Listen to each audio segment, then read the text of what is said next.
రకంగా చెప్పాలంటే మీరే కదా జార్జి రెడ్డిని చంపింది. ఏదైతే ఈ గ్రామీణ ప్రాంతాల్లో ఉండేటువంటి ఒక్కొక్క స్కూలు 5 ఎకరాలు 10 ఎకరాలు 15 ఎకరాలు 20 ఎకరాలలో ఉన్నటువంటి స్కూళ్ళు కూడా ఉన్నాయి. వాటన్నింటిని కూడా రేషనలైజేషన్ పేరుతో మూసేసి ఆ భూములను అమ్ముతారని చెప్పేసి మాకు ఒక అనుమానం ఉంది. జాబ్ క్యాలెండర్ మొత్తం ఇట్లా అన్ని పేపర్ల ప్రధాన శీర్షికలల్లో మొత్తం February 1కు ఈ నోటిఫికేషన్ వస్తుంది, March 1కి ఈ నోటిఫికేషన్, ఇట్లా అని చెప్పి 2 లక్షల ఉద్యోగాలకు సంబంధించిన నోటిఫికేషన్ ప్రధాన శీర్షికలలో ఇచ్చిండు. కానీ ఇప్పటి వరకు ఒక నోటిఫికేషన్ గతి లేదు. అట్నే సెంట్రల్ గవర్నమెంట్ లో 9 లక్షల వేకెన్సీలు ఉన్నాయి. దాని గురించి కూడా పోరాటం చేయాలి. చేస్తారు కదా. Okay, you are demanding. yes we are demanding. కేంద్ర ప్రభుత్వ సంస్థల కేంద్ర ప్రభుత్వ ఉద్యోగాలలో మీ మీద ధర్నా చేస్తామని మాట్లాడుతుంది. మేము ఆల్రెడీ 1,35,000 ఇచ్చినాం, ఇంకో 40,000 50,000 రేపు ప్రకటించబోతాము. బెనారస్ హిందూ యూనివర్సిటీలో బీజేపీ ఐటీ సెల్ కి సంబంధించినటువంటి 3 విద్యార్థులు ఒక అమ్మాయిని రేప్ చేసింది బెనారస్ హిందూ యూనివర్సిటీలో. అప్పుడు ఎవరు ఏబీవీపీ లీడర్లు కానీ లేకపోతే వేరే విద్యార్థి సంస్థలు కానీ మాట్లాడలే. వేరాస్ మనకు వెస్ట్ బెంగాల్ లోపల ఒక డాక్టర్ని రేప్ చేసిన దేశవ్యాప్తంగా నిరసనలు ఎత్తినారు. ఎందుకు? ఆమె తృణమూల్ కాంగ్రెస్ పార్టీకి సంబంధించిన వ్యక్తి అని చెప్పి.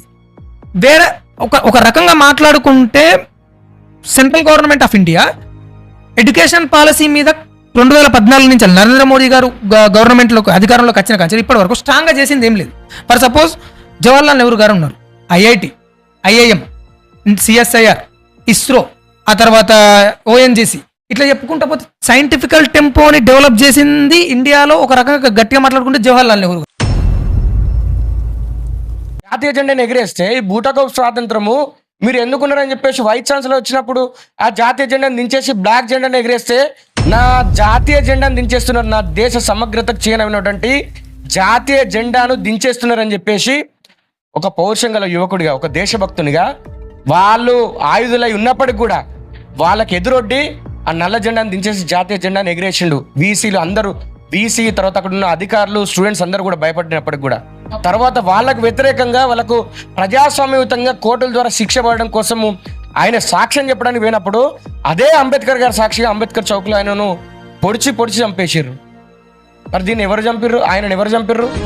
కాలేజీలో మండే నిప్పు కనికలు మీరు విద్యార్థి సంఘాల ఏబీవీపీలోకి ఎవరైనా కార్యకర్త కానీ వచ్చేటప్పుడు నీ కులం ఏంది, నీ మతం ఏంది, నువ్వు ఎక్కడి నుంచి వచ్చినావు, నీ సామాజిక పరిస్థితులు ఏంది, నీ ఆర్థిక పరిస్థితులు ఏంది అని చెప్పేసి ఎవరు అడగరన్నా. దట్టు నీ కులం ఇదే, నీ మతం ఇదే, నువ్వు ఇట్లా సామాజికంగా ఇట్లున్నావు, నువ్వు ధనవంతుని కాబట్టి నీకు బాధ్యత ఇస్తామని చెప్పేసి ఇయ్యరన్నా. అట్లా ఇస్తే నాలాంటి వాళ్ళు ఇప్పుడు స్టేట్ సెక్రటరీ కాకపోతుండే, అట్లా ఇస్తే చాలా మంది నేషనల్ జనరల్ సెక్రటరీ కాకపోతుండే, నేషనల్ ప్రెసిడెంట్స్ కాకపోతుండే.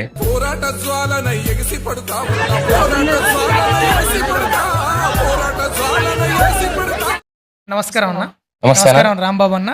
మీరు తెలంగాణ స్టేట్ ఏబీవీపీ సెక్రటరీ. అవును, తెలంగాణ స్టేట్ మొత్తానికి. ప్రపంచంలో మనకి స్టాన్ఫర్డ్ యూనివర్సిటీ ఉంది, ఆక్స్ఫర్డ్ యూనివర్సిటీ ఉంది, అట్లాగే కేంబ్రిడ్జ్ యూనివర్సిటీ ఉంది, రాయల్ ఇన్స్టిట్యూట్ ఉంది. వివిధ దేశాలలో ప్రఖ్యాతిగాంచిన యూనివర్సిటీలు ఉన్నాయి. కానీ అక్కడ ఎక్కడ విద్యార్థి సంఘాలున్నా అంత ప్రబలంగా లేవు. వేరాస్ కమింగ్ టు ఇండియా, భారతదేశంలోకి వచ్చేవారికి మనకు చాలా విద్యా సంస్థలు ఉన్నాయి, యూనివర్సిటీస్ ఉన్నాయి, చాలా ఎస్టాబ్లిష్డ్ ఎడ్యుకేషన్ సిస్టమ్ ఉంది. బట్ ఇక్కడ ప్రపంచంలోనే అతిపెద్ద world's largest student union organisation ABVP ఉంది. అట్లాంటి ఒక ఆర్గనైజేషన్ కి తెలంగాణ స్టేట్ కి మీరు సెక్రటరీ. సో సహజంగా ఒక చిన్న ఆర్గనైజేషన్ ఉన్న దాని మీద కొన్ని వందల డౌట్లు ఉంటాయి. అట్లాంటిది ప్రపంచంలోనే అత్యంత పెద్ద ఒక సంస్థ అంటే దాని మీద మిలియన్స్ ఆఫ్ క్వశ్చన్స్ ఉండట్లో దాంట్లో ఆశ్చర్యం ఏం లేదు. ఇప్పుడు ఏబీవీపీ అనగానే చాలా మందికి ఇది అర్బన్ పాలిటికల్, లేదనంటే ఇది క్యాపిటలిస్టిక్ వే, లేదనంటే ఇది బీజేపీకి అనుసంధానమైంది, లేదనంటే ఇది ఆర్ఎస్ఎస్తో కూటమి, లేదంటే ఇది ఎన్డీఏ పక్షపాతి, ఇట్లాంటి నెంబర్ ఆఫ్ క్వశ్చన్స్ ఉన్నాయి. యాజ్ ఏ సెక్రటరీ మిమ్మల్ని ఫ్రమ్ ద ఆరిజిన్ నుంచి టు ద డేట్ ఇవాటి వరకు అసలు ఏబీవీపీ స్టాండ్స్ ఏంటి, ఏం కథ అనేది క్లియర్ కట్ గా తెలుసుకోవడానికి ఈ పాడ్కాస్ట్ చేస్తున్నాం. అయితే దాంట్లో ప్రజెంట్ నేను అడగాల్సిన స్టార్టింగ్ క్వశ్చన్ ఏంటంటే, అసలు ఈ ఏబీవీపీ అఖిల భారతీయ విద్యా పరిషత్ ఎట్లా స్టార్ట్ అయింది, ఎలా స్టార్ట్ అయింది? అంటే భారతదేశానికి స్వాతంత్రం రావడానికంటే పూర్వం మనల్ని బ్రిటిషర్స్ పరిపాలించారు, డచ్ వారు, ఫ్రెంచ్ వారు, పోర్చుగీస్ వారు, అంతకంటే ముందు మహమ్మదీయులు పరిపాలించారు. మహమ్మదీయులు అంటే మొఘల్స్ నుంచి మొదలుకుంటే ఇట్లా దగ్గర దగ్గర ఒక 1000 years పరిపాలించిన తర్వాత 1947లో బ్రిటిష్ మీద మనం కొట్లాడిన తర్వాత మనకు స్వాతంత్రం వచ్చింది. స్వాతంత్రం వచ్చిన తర్వాత అసలు మనం ఒక దేశం కిందకి బానిసత్వం పోవడానికి కారణం ఏంది అని చెప్పేసి కొంతమంది పెద్దలు ఆలోచించినప్పుడు, అరే ఈ దేశం యువత లోపల దేశభక్తి లేకపోవడము, ఐక్యత లేకపోవడము. ఎందుకంటే సుభాష్ చంద్రబోస్ లాంటి వాళ్ళు ఏమన్నారు, ఈ దేశంలో ఉన్నటువంటి యువత నిద్రాణమై ఉన్నది కాబట్టే ఈ దేశము బానిసత్వాన్ని అనుభవిస్తున్నది. మీ రక్తాన్ని నాకు దారబోయండి, మీకు స్వాతంత్రాన్ని తెచ్చిస్తా అని చెప్పేసి సుభాష్ చంద్రబోస్ లాంటి వాళ్ళు చెప్తున్నారు. వివేకానందులు లాంటి వాళ్ళు యువతను ప్రేరేపించే విధంగా, అరే నా భరతమాత బానిస సంఖ్యలను అనుభవిస్తున్నది, మీరు లేవండి, మేల్కొనండి, మీ అంటే విజయాన్ని చేరే వరకు విశ్రమించకుండా కొట్లాడండి అని చెప్పేసి చెప్పిండు. అలాంటి వాళ్ళు దేనికోసం అంటే ఈ దేశం బానిస సంఖ్యలను అనుభవిస్తున్నది, దీనికి అంతటికి కారణం కూడా యువత లోపల దేశభక్తి లేకపోవడము, తర్వాత ఈ దేశ ప్రజల లోపల ఐకమత్యం లేకపోవడము.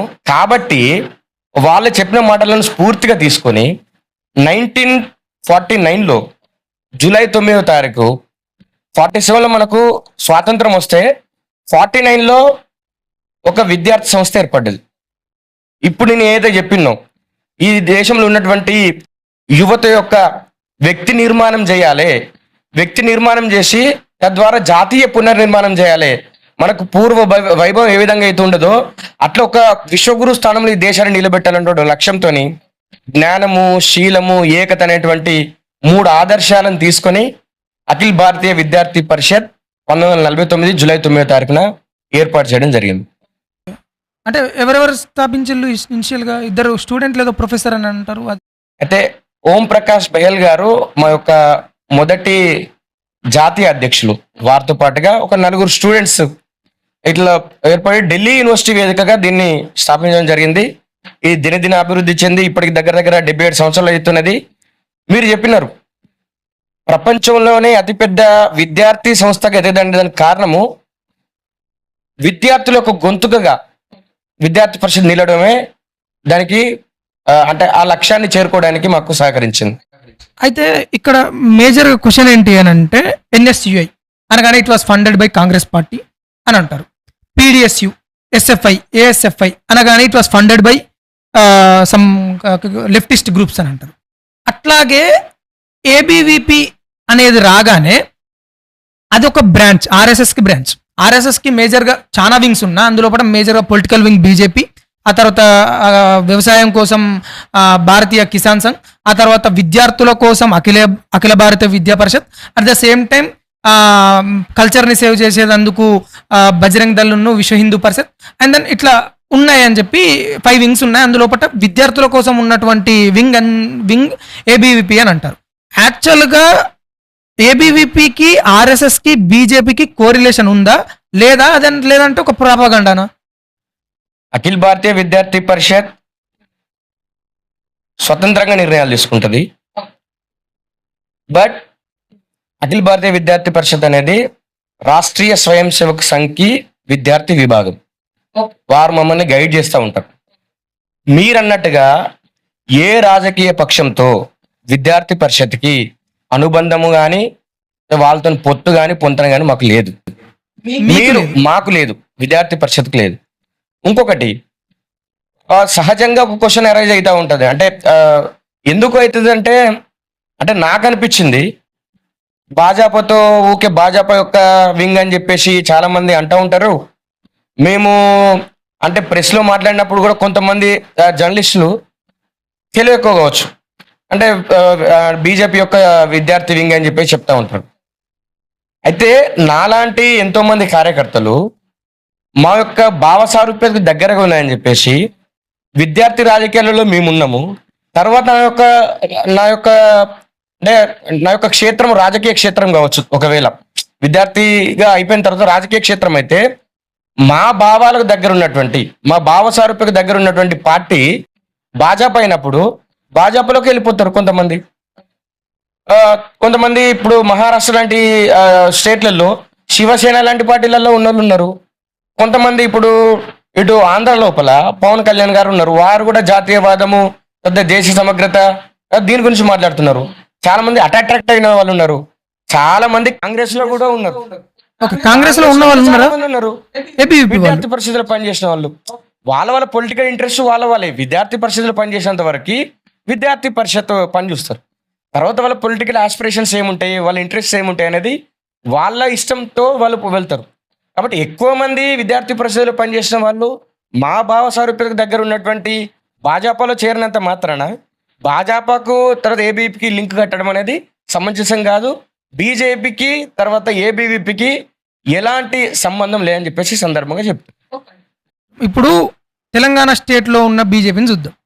తెలంగాణ స్టేట్ లోపల ఉన్న బీజేపీ కొంతమంది బీఆర్ఎస్ పార్టీ నుంచి వచ్చిన వాళ్ళు, ఇప్పుడు రఘునందన్ రావు గారు కానివ్వండి, లేకపోతే ఈటల రాజేందర్ గారు కానివ్వండి, వీళ్ళందరూ ఎట్లా అనంటే బీఆర్ఎస్ పార్టీ నుంచి వచ్చిన వాళ్ళు. But whereas born and brought up in BJP వాళ్ళని చూసుకుంటే, ఫర్ సపోజ్ కిషన్ రెడ్డి గారు ఉన్నారు. ఈయనే ABVP member and then RSS member. ఏబీవీపీలో ఉండి ఆ తర్వాత బీజేపీలో వచ్చిండు. ఇలా స్టేట్ ప్రెసిడెంట్ రామచందర్ గారు సారీ, ఆయన కూడా ABVP member and then RSS member ఇట్లా వచ్చిండు. ఆ తర్వాత నెక్స్ట్ ఎవరు, ధర్మపురి అరవింద్ గారు, ఆయన ఏబీవీపీ మెంబర్. ఆ తర్వాత ఇట్లా చూసుకుంటే మన ఇక బండి సంజయ్ గారి గురించి అయితే చెప్పనవసరం లేదు, ఆయన కట్టర్ ఏబీవీపీ మెంబర్. సో ఇట్లా ఒక రకంగా చూసుకుంటే ఏమవుతుంది అని అంటే, మనకి ఏబీవీపీలో ఉన్న వాళ్ళు కంప్లీట్ బీజేపీకి పుల్ అవుతున్నారు. కనిపిస్తూ ఉన్నది, క్లిస్టర్ క్లియర్గా కనిపించేదాన్ని అయితే కాదనలేము కదా, క్లిస్టర్ క్లియర్గా కనిపిస్తూ ఉన్నది. అంటే వాట్ యు సే అంటే మీరు ఇక్కడ ఉండి విద్యార్థుల్ని వాడుకొని ఇక్కడ ప్రొటెస్ట్ చేసి అది చేసి ఇది చేసి at the end of the day విద్యార్థుల సహాయంతో మీ రాజకీయ పురోగతి కోసం వాడుకుంటున్నారు అనుకోవచ్చుగా. అయితే ఇవన్నీ ఇప్పుడు మీరు ముందు కొన్ని పేర్లు ప్రస్తావించారు. నేను దానికి ఒకటి చెప్తాను. మన రాష్ట్ర ముఖ్యమంత్రి రేవంత్ రెడ్డి గారు ఉన్నారు. ఆయన చాలా కాంక్లేవ్లలో మాట్లాడేటప్పుడు, అంటే మీడియా కాంక్లేవ్లలో మాట్లాడేటప్పుడు, ఎస్ ఐఎమ్ ఏ స్వయం సేవక్, అంటే బాల్యంలో, తర్వాత నేను ఐఏబీపీ యాక్టివిస్ట్గా ఉన్నా, స్టూడెంట్గా ఉన్నప్పుడు అని చెప్పిండు. తర్వాత వారు ఎక్కడ ఉన్నారు? తర్వాత బీఆర్ఎస్, తర్వాత టీడీపీ, తర్వాత కాంగ్రెస్ పిసిసి చీఫ్గా చేస్తున్నారు, తర్వాత ముఖ్యమంత్రిగా చేస్తున్నారు. అట్లా దేశవ్యాప్తంగా మనం ఉదాహరణలు తీసుకుంటే చాలా మంది చాలా పార్టీలలో ఉన్నారు, వాళ్ళ ఆస్పిరేషన్స్. తర్వాత మీరు చెప్పినటువంటి అరవింద్ గారికి ఏబీతో సంబంధం అయితే లేదని నేను అనుకుంటున్నా. లేదు. తర్వాత బండి సంజయ్ గారు ఏబీపీ కార్యకర్త, రామచంద్రరావు అన్న ఏబీపీ కార్యకర్త. అయితే నేను చెప్పినటువంటి ఉదాహరణ ఏంది, రేవంత్ రెడ్డి గారిని ఒక ఉదాహరణ తీసుకోండి. అలాంటి వాళ్ళు చాలా మంది వేరే వేరే పార్టీలో ఉన్నారు. కానీ వేరేజ్ కమ్ టు అంటే బీజేపీ వచ్చినప్పుడు మాత్రమే బీజేపీకి ఏబీపీకి సంబంధం ఉన్నాయని చెప్పేసి అంటగట్టేటువంటి ప్రయత్నము చేస్తారు. అందుకోసమే అది సమంజసం కాదంటున్నాం. ఇంకోటి, విద్యార్థి పరిషత్లో పనిచేసేటప్పుడు విద్యార్థిగా ఉన్నప్పుడు వాళ్ళకి ఏముంటుందండి, హాస్టల్లో అడ్మిషన్ వస్తుంది, హాస్టల్లో తింటారు, విద్యార్థుల యొక్క సమస్యల మీద కొట్లాడతారు. అది వాళ్ళ యొక్క లీడర్షిప్ క్వాలిటీని ఎక్స్పోజ్ చేస్తుంది బయటికి. అది వాళ్ళు ఇష్టపూర్వకంగా చేస్తుంది. ఎవరో ఫోర్స్ఫుల్గా వచ్చి ఇట్లా చేపించి తర్వాత వదిలేస్తారని చెప్పేసి మీరు అన్నారు చూసారా, దాంతో నేను ఏకీభవించాను. అంటే ఒక ప్రొఫెసర్ అని ఉండే విద్యార్థి సంస్థలను చేసే ఏంటి అంటే, ఆ విద్యార్థిని కంప్లీట్ గా వాడుకొని వదిలేస్తాయని చెప్పి దానికి అగ్రి. ఇప్పుడు ఈ తెలంగాణ రాష్ట్రం లోపల 60 లక్షల మంది విద్యార్థులు 1st to 10th క్లాస్ ఉన్నారు. తర్వాత మిగతా అంటే ఇంటర్మీడియట్ వాళ్ళు దగ్గర ఒక 10 lakhs ఉంటారు, 70 lakhs. తర్వాత మిగతా అంతా కలుపుకుంటే ఒక 15 to 20 lakhs, అంటే దగ్గర ఒక 90 లక్షల మంది వరకు విద్యార్థులు ఉంటారు. 90 లక్షల మందికి 90 లక్షల మంది విద్యార్థులు బయటకు చేత కొట్టాలేరుగా. వాళ్ళకి రిప్రజెంటేటివ్గా, వాళ్ళ గొంతుగా విద్యార్థి సంఘాలు ఉంటాయి. విద్యార్థి సంఘాలు కొట్లాడతాయి. ఆ విద్యార్థి సంఘాల తరఫున దానిలో పనిచేసే ఎవరు ఉంటారు? విద్యార్థులే ఉంటారు. మళ్ళీ దానిలో వాడుకొని వదిలేసేది ఏమున్నది? దానిలో వాడుకొని వదిలేసేది. ఇప్పుడు నేనున్నా ఏబీపీ స్టేట్ సెక్రటరీ ఉన్నా. నేను I males from A remote village. మా కుటుంబ ఆర్థిక పరిస్థితులు కానీ మా కుటుంబ నేపథ్యం కానీ చాలా పూర్. ఇప్పుడు నేను నా ఇంట్రెస్ట్తో నేను పనిచేసిన స్టేట్ సెక్రటరీ వరకు వచ్చిన. ఇలాంటి పూర్ పీపుల్ని కూడా ఒక రాష్ట్ర కార్యదర్శి వరకు ఎదిగేలాగా చేసిందంటే విద్యార్థి పరిషత్తులో ఉన్న గొప్పతనం. నా లోపల ఉన్న స్కిల్స్ను గుర్తించింది. తర్వాత సబ్జెక్టు మాట్లాడగలుగుతాడు, విద్యార్థుల పక్షాన కమిట్మెంట్తో కొట్లాడగలుగుతాడు, ఐడియాలజికల్గా కొట్లాడగలుగుతాడు అని చెప్పి ఇవన్నీ చూసిరు కాబట్టి నాకు ఈ యొక్క అవకాశం ఇచ్చింది. తర్వాత నేను అంటే విద్యార్థి పరిషత్ నుంచి అంటే నా విద్యార్థి జీవితం అయిపోయిన తర్వాత నేను ఏ పంతాన్ని ఎంచుకుంటాను అనేది నా ఇష్టం. అది రాజకీయ పంతానా. ఇప్పుడు నేను పిహెచ్డి చేస్తున్నా. పిహెచ్డి అయిపోయిన తర్వాత ప్రొఫెసర్గా అసిస్టెంట్ ప్రొఫెసర్గా జాయిన్గా ఉన్నా, లేదంటే బిజినెస్ పెట్టుకున్నా, ఏదనేది నా మీద ఆధారపడి ఉంటుంది తప్పిస్తే విద్యార్థి పరిషత్ తర్వాత బయటికి వెళ్ళిన తర్వాత కూడా మాకు విద్యార్థి పరిషత్ పెద్దలతో సంబంధాలు ఉంటాయి. మమ్మల్ని గైడ్ చేస్తూ ఉంటారు. ఆ సాన్నిహిత్యం మాకు ఉంటుంది. కాబట్టి వదిలేయడము, వాడుకోవడము ఇవన్నీ కరెక్ట్ పదాలు కాదు. ఇక్కడ ఏంటి అని అంటే మీకు బీజేపీకి ఏం సంబంధం లేదని క్లిస్టర్ క్లియర్ గా చెప్పి క్లిస్టర్ క్లియర్. ఓకే. ఇప్పుడు ఆంధ్రప్రదేశ్ లోపల పిపిపి అని ఒకటి వచ్చింది, ప్రైవేట్ పబ్లిక్ అండ్ పార్ట్నర్షిప్ అని చెప్పి. అక్కడ ఏం చేస్తున్నారా అంటే చంద్రబాబు నాయుడు గారు కంప్లీట్ మెడికల్ కాలేజీని ప్రైవేటీకరణ చేయడం చేసినారు. ఎట్ ద సేమ్ టైం ఏంటి నీట్ పేపర్ లీక్, ఆ తర్వాత సిఎస్ఆర్ నెట్ పేపర్ లీక్ 2 సార్లు జరిగింది నీట్ పేపర్ లీక్. అయితే మీరు ఎన్నిసార్లు స్ట్రాంగ్గా అగెనిస్ట్గా బలంగా కొట్లాడింది ఉన్నది? ఎందుకంటే కొట్లాడతారు ఎట్లా up to some extent okay అన్నట్టు ఇప్పుడు for suppose cockroach Janata party ఉంది, వాళ్ళు సెంట్రల్ ఎడ్యుకేషన్ మినిస్టర్ రాజీనామా చేయాలి అన్నంత స్ట్రాంగ్గా ఏబీవీపీ నుంచి అలా గలం వినిపించదు. వేరాజ్ అదే ఒకవేళ ఆ పొజిషన్లో కాంగ్రెస్ కానీ లేకపోతే బీఆర్ఎస్ కానీ లేకపోతే ఇప్పుడు ఫర్ సపోజ్ చిన్న ఎగ్జాంపుల్ చెప్తా, బెనారస్ హిందూ యూనివర్సిటీలో బీజేపీ ఐటీ సెల్కి సంబంధించినటువంటి 3 విద్యార్థులు ఒక అమ్మాయిని రేప్ చేసింది బెనారస్ హిందూ యూనివర్సిటీలో. అప్పుడు ఎవరు ఏబీవీపీ లీడర్లు కానీ లేకపోతే వేరే విద్యార్థి సంస్థలు కానీ మాట్లాడలే. వేరాజ్ మనకు వెస్ట్ బెంగాల్ లోపల ఒక డాక్టర్ని రేప్ చేసినప్పుడు అవును అక్కడ కంప్లీట్గా దేశవ్యాప్తంగా నిరసనలు ఎత్తినారు. ఎందుకు? ఆమె తృణమూల్ కాంగ్రెస్ పార్టీకి సంబంధించిన వ్యక్తి అని చెప్పి. వేరే ఒక రకంగా మాట్లాడుకుంటే central government of India education policy మీద 2014 నుంచి నరేంద్ర మోడీ గారు గవర్నమెంట్లోకి అధికారంలోకి వచ్చిన కానీ ఇప్పటి వరకు స్ట్రాంగ్గా చేసింది ఏం లేదు. ఫర్ సపోజ్ జవహర్లాల్ నెహ్రూ గారు ఉన్నారు, ఐఐటి, ఐఐఎం, సిఎస్ఐఆర్, ఇస్రో, ఆ తర్వాత ఓఎన్జీసీ, ఇట్లా చెప్పుకుంటా పోతే సైంటిఫికల్ టెంపోని డెవలప్ చేసింది ఇండియాలో ఒక రకంగా గట్టిగా మాట్లాడుకుంటే జవహర్లాల్ నెహ్రూ గారు. 2014 నుంచి ఇప్పటి వరకు భారతదేశంలో విద్యా సంస్థల మీద కానీ ఎడ్యుకేషన్ పాలసీ కానీ స్ట్రాంగ్గా డిసిజన్ తీసుకునేది. బట్ మీరు ఇంతవరకు ఎన్డీఏ గవర్నమెంట్ కానీ లేకపోతే బీజేపీ గవర్నమెంట్ కానీ స్ట్రాంగ్గా నిరసనలు చేసి ఒక్కటి ఉన్నదా? అంటే ఇది కూడా విద్యార్థి పరిషత్ మీద, ఎందుకంటే మేము స్ట్రాంగ్ ఉన్నాం కాబట్టి చేసేటువంటి ప్రాపగాండా. లెఫ్ట్ లిబరల్స్ ఎవరైతే ఉంటారో, లెఫ్ట్ అంటే డీప్ స్టేట్తోని అనుబంధం కలిగి ఈ దేశం లోపల కొంచెం అంటే స్ట్రాంగ్ ఉన్నటువంటి ఆర్గనైజేషన్స్ మీద ఇట్లా ప్రాపగాండా క్రియేట్ చేస్తే కొంత సమ్ ఎక్స్టెంట్ మనం సర్వైవ్ అవ్వచ్చు అనేది చెప్పేసి ఆలోచన ఉన్నటువంటి కొంతమంది చేసేటువంటి ప్రాపగాండా ఇది.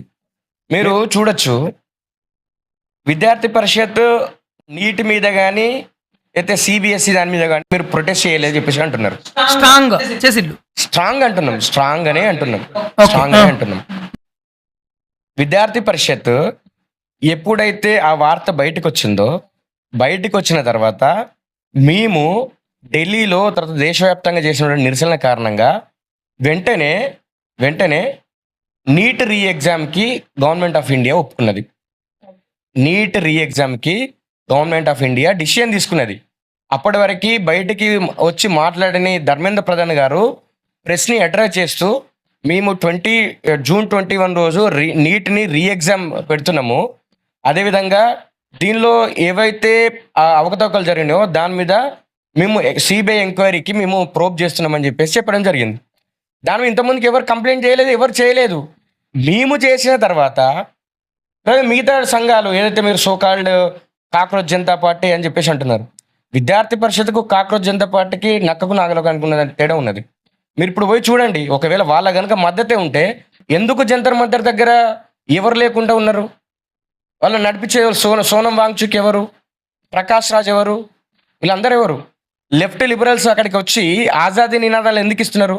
వాళ్ళ లక్ష్యం కనుక ఒకవేళ నీట్ పేపర్లో జరిగినటువంటి అవకతవకల మీద అయితే ధర్మేంద్ర ప్రధాన్ గారిని రాజీనామా చేయాలని చెప్పేసి డిమాండ్ అయితే ఇవన్నీ అంటే అంటే వివాదాస్పద నినాదాలు ఎందుకు వస్తాయి?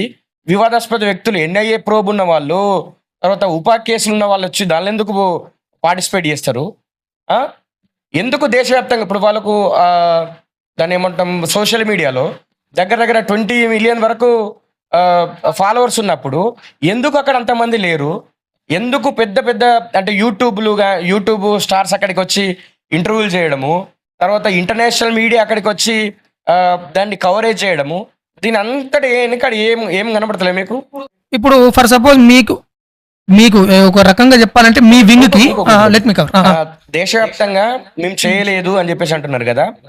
మేము ఏదైనా, ఇది సోషల్ మీడియా యుగం, ప్రతిదీ మేము ఏ రోజు ఏం చేస్తాం అనేది ప్రతి ఒక్క సోషల్ మీడియా హ్యాండిల్లో మీరు చూడొచ్చు. ప్రతి విషయం మీద విద్యార్థి పరిషత్ స్పందిస్తుంది. మీరు అంటున్నారు బెనారస్ హిందూ యూనివర్సిటీ విషయం నాకు అవగాహన లేదు, దాని మీద అవగాహన ఉంటే నేను మాట్లాడేవాడిని, అది అవగాహన లేదు. మిగతా ఏ విషయమైనా విద్యార్థి పరిషత్ స్పందిస్తుంది. మొన్నటికి మొన్న యూపీలో ఏంటిది, ఒక కోచింగ్ సెంటరు పైన ఉంటే కింద ఉన్నటువంటి ఒక వస్తువుల దుకాణం అది కాలిపోతే ఇప్పుడు విద్యార్థులు చనిపోతే ఫస్ట్ స్పందించింది ఏబీవీపీ. అక్కడ ఉన్నది యూపీలో ఉన్నది ఏ ప్రభుత్వం? మీరు అంటున్నటువంటి భాజపా ప్రభుత్వమే కదా. ఇప్పుడు దేశవ్యాప్తంగా ఉన్నటువంటి అంటే మనకు వచ్చినటువంటి స్టాటిస్టిక్స్ ప్రకారము 71% ఆఫ్ ది ఏరియా మీరంటున్నటువంటి ఎన్డీఏ పాలిత ప్రాంతాలే ఉన్నాయి. మరి దేశవ్యాప్తంగా మేమేం ప్రొటెస్ట్లు చేయట్లేదు, ఏం చేయట్లేదా? వాళ్ళు ఇంకొకటి, ఇప్పుడు నరేంద్ర మోడీ గారు వచ్చిన తర్వాత నరేంద్ర మోడీ గారి ప్రభుత్వానికి వకాలతో పుచ్చుకోవాల్సిన అవసరం నాకు లేదు. కాకపోతే మనం స్టాటిస్టిక్స్ ఇస్తే మీరు అంటుంటే ఐఐటి అయినా ఎస్టాబ్లిష్ చేసిండేమో, కానీ ఐఐటీల సంఖ్య ఇప్పుడు ఎంత ఉన్నది, ఎన్ఐటీల సంఖ్య ఇప్పుడు ఎంత ఉన్నది, ఎయిమ్స్ సంఖ్య ఇప్పుడు ఎంత ఉన్నది, తర్వాత ఇప్పుడు ఉన్నటువంటి ఇన్ఫ్రాస్ట్రక్చర్ డెవలప్మెంట్లో కొత్తగా వచ్చినటువంటి అంటే జాతీయ విద్యా సంస్థల పాత్ర ఎంత ఉన్నది, అప్పుడున్నటువంటి ఎడ్యుకేషన్ బడ్జెట్ ఎంత, ఇప్పుడున్నటువంటి ఎడ్యుకేషన్ బడ్జెట్ ఎంత, అప్పుడు రీసెర్చ్ అండ్ డెవలప్మెంట్కి పెట్టేటువంటి బడ్జెట్ ఎంత, ఇప్పుడు రీసెర్చ్ అండ్ డెవలప్మెంట్కు పెట్టే బడ్జెట్ ఎంత, ఇప్పుడు విద్యార్థులకు ఇస్తున్నటువంటి స్కాలర్షిప్లు ఎంత, అప్పుడున్నటువంటి స్కాలర్షిప్లు ఎంత, ఇవన్నీ లెక్కలు తీసుకుంటే మనం స్టాటిస్టిక్స్ పరంగా పోతే దాని మీద ఒక ప్రత్యేక చర్చ పెట్టుకోవచ్చు. కాబట్టి నేనేదో బీజేపీ అధికార ప్రతినిధిగా మాట్లాడడానికి లేను కాబట్టి జస్ట్ టచ్ చేసి వదిలిపెడుతున్నా. ఇక్కడ 2 విషయాలు. ఎట్లా అనంటే మేము స్ట్రాంగ్గా ఫైట్ చేసినాం అన్నారు కేసీఆర్ గారు. ఒక టైం లోపట సెంట్రల్ గవర్నమెంట్ మనకు ఒక్క మెడికల్ కాలేజ్ ఇవ్వట్లేదు, ఒక్క నవోదయ స్కూల్ ఇవ్వట్లేదు అని చెప్పి చాలా బలంగా రెగ్యులర్గా మీడియా ముందుకు వచ్చినటువంటి సిచ్యువేషన్స్ మనకు తెలుసు. బట్ ఆ టైంలో ఒకటి. రెండోది ఏంటి అని అంటే మీరు అన్న విషయమే ఏంటి అని అంటే కాక్రోచ్ జనతా పార్టీ ఉదాంతం తీసినారు కదా, దాని గురించి నేను చెప్తా. ఎవరన్నా మీకు అగెనెస్ట్గా మాట్లాడితే అర్బన్ నెక్సలైట్ అని, ఇప్పుడు for suppose Osmania university arts college principal professor Kasam గారిని completely he is a leftist, he is urban naxalite అని చెప్పి బలంగా మాట్లాడతారు మీరు.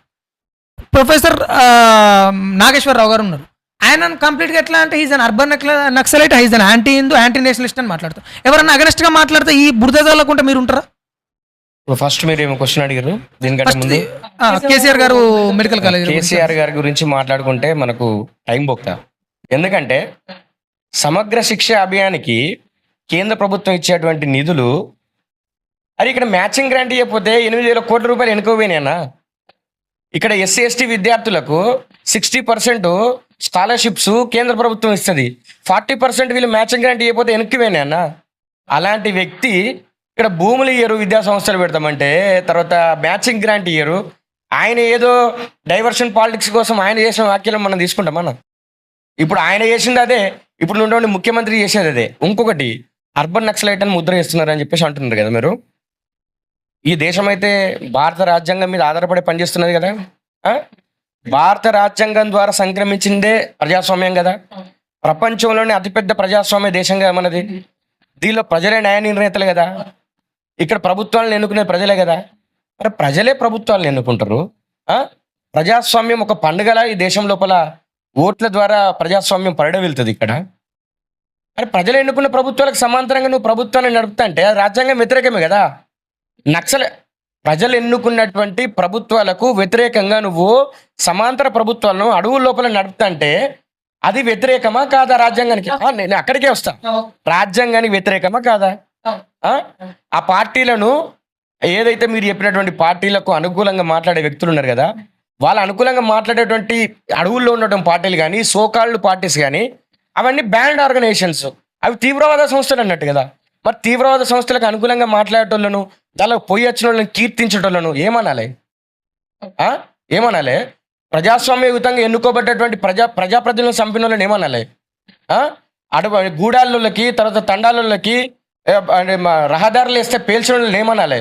అక్కడ చదువు చెప్పడానికి వేరే వాళ్ళు టీచర్లను చంపిన వాళ్ళని ఏమనాలి? అరే ఈ రాష్ట్రం లోపల ఈ దేశం లోపల వాళ్ళు సృష్టించడం నరభేదం ఎట్లాంటిది? అక్కడ ఛత్తీస్గఢ్కి పోతే కొన్ని వేల మంది గిరిజనులనే చంపారు కదా అక్కడికి.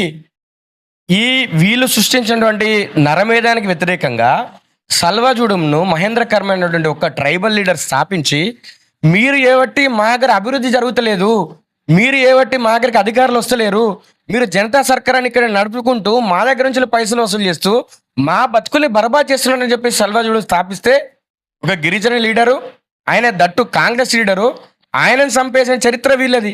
వీళ్ళు ఇంకేమని చెప్తారు? ఇంకా మేము అడవులను రక్షిస్తాము, మేము ఎస్టీల కోసం పనిచేస్తాము, మేము ఎస్సీల కోసం పనిచేస్తామని చెప్తారు. వీళ్ళు విదేశీ భావజాలంతో ఎస్సీ ఎస్టీ బీసీ యువతను వాళ్ళ ఆటలతోని పాటలతోని సాంస్కృతిక కార్యక్రమాలతోని అడవులకు తీసుకుపోయి వాళ్ళని చంపేసిన చరిత్ర. మొన్నటికి మనం చూసాం, సంవత్సరం బ్యాక్ ఒక దళిత మహిళ 18 years అమ్మాయిని చంపేసి వివస్త్రం చేసి బయటేసినారు. ఆమె ఏంటిది బయటికి సమాచారం ఇస్తుందని చెప్పేసి వాళ్ళు వేసేది నరమేధం కాదా? అలాంటి వాళ్ళకి అనుకూలంగా మాట్లాడేటోళ్ళను ఏమనాలి? వాళ్ళ మీద వందల సంఖ్యలో కేసులు ఉన్నాయి, వాళ్ళ మీద రివార్డులు ఉన్నాయి. అలాంటి వాళ్ళని ఏమంటారు? మరి వీళ్ళే కదా వాళ్ళకు అంటే అనుకూలంగా మాట్లాడుతూ వాళ్ళకు అంటే సాయం చేస్తూ బయట నుంచి సాయం చేస్తూ బయట ట్రూప్స్ నుంచి సాయం చేస్తూ ఉన్నారు కాబట్టే వాళ్ళ మీద ఎన్ఐఏ ఎంక్వైరీ జరిగినాయి, ఉపా కేసులు అయినాయి కాబట్టే కదా. అరే నువ్వు ప్రజాస్వామ్యయుతంగా జరిగేటువంటి ఈ దేశం లోపల ఈ రాష్ట్రం లోపల ఒక మంచి క్యాంపస్ లోపల నువ్వు ఏం పాఠాలు చెప్పాలి? నువ్వు క్వశ్చన్ చేయి, క్వశ్చన్ నీకు రైట్, రాజ్యాంగం ఇచ్చినటువంటి హక్కు. కానీ ఎవరైతే రాజ్యాంగ వ్యతిరేక శక్తులు ఉన్నారో వాళ్ళకు నువ్వు వకాలత పుచ్చుకొని మాట్లాడుకుంటూ విద్యార్థుల లోపల ఎలాంటి బీజాలు నువ్వు నాటాలనుకుంటున్నావు? ఒక కరీంనగర్లో ఒక ప్రొఫెసర్ ఉంటుంది, ఆమె ఏం చేస్తుంది?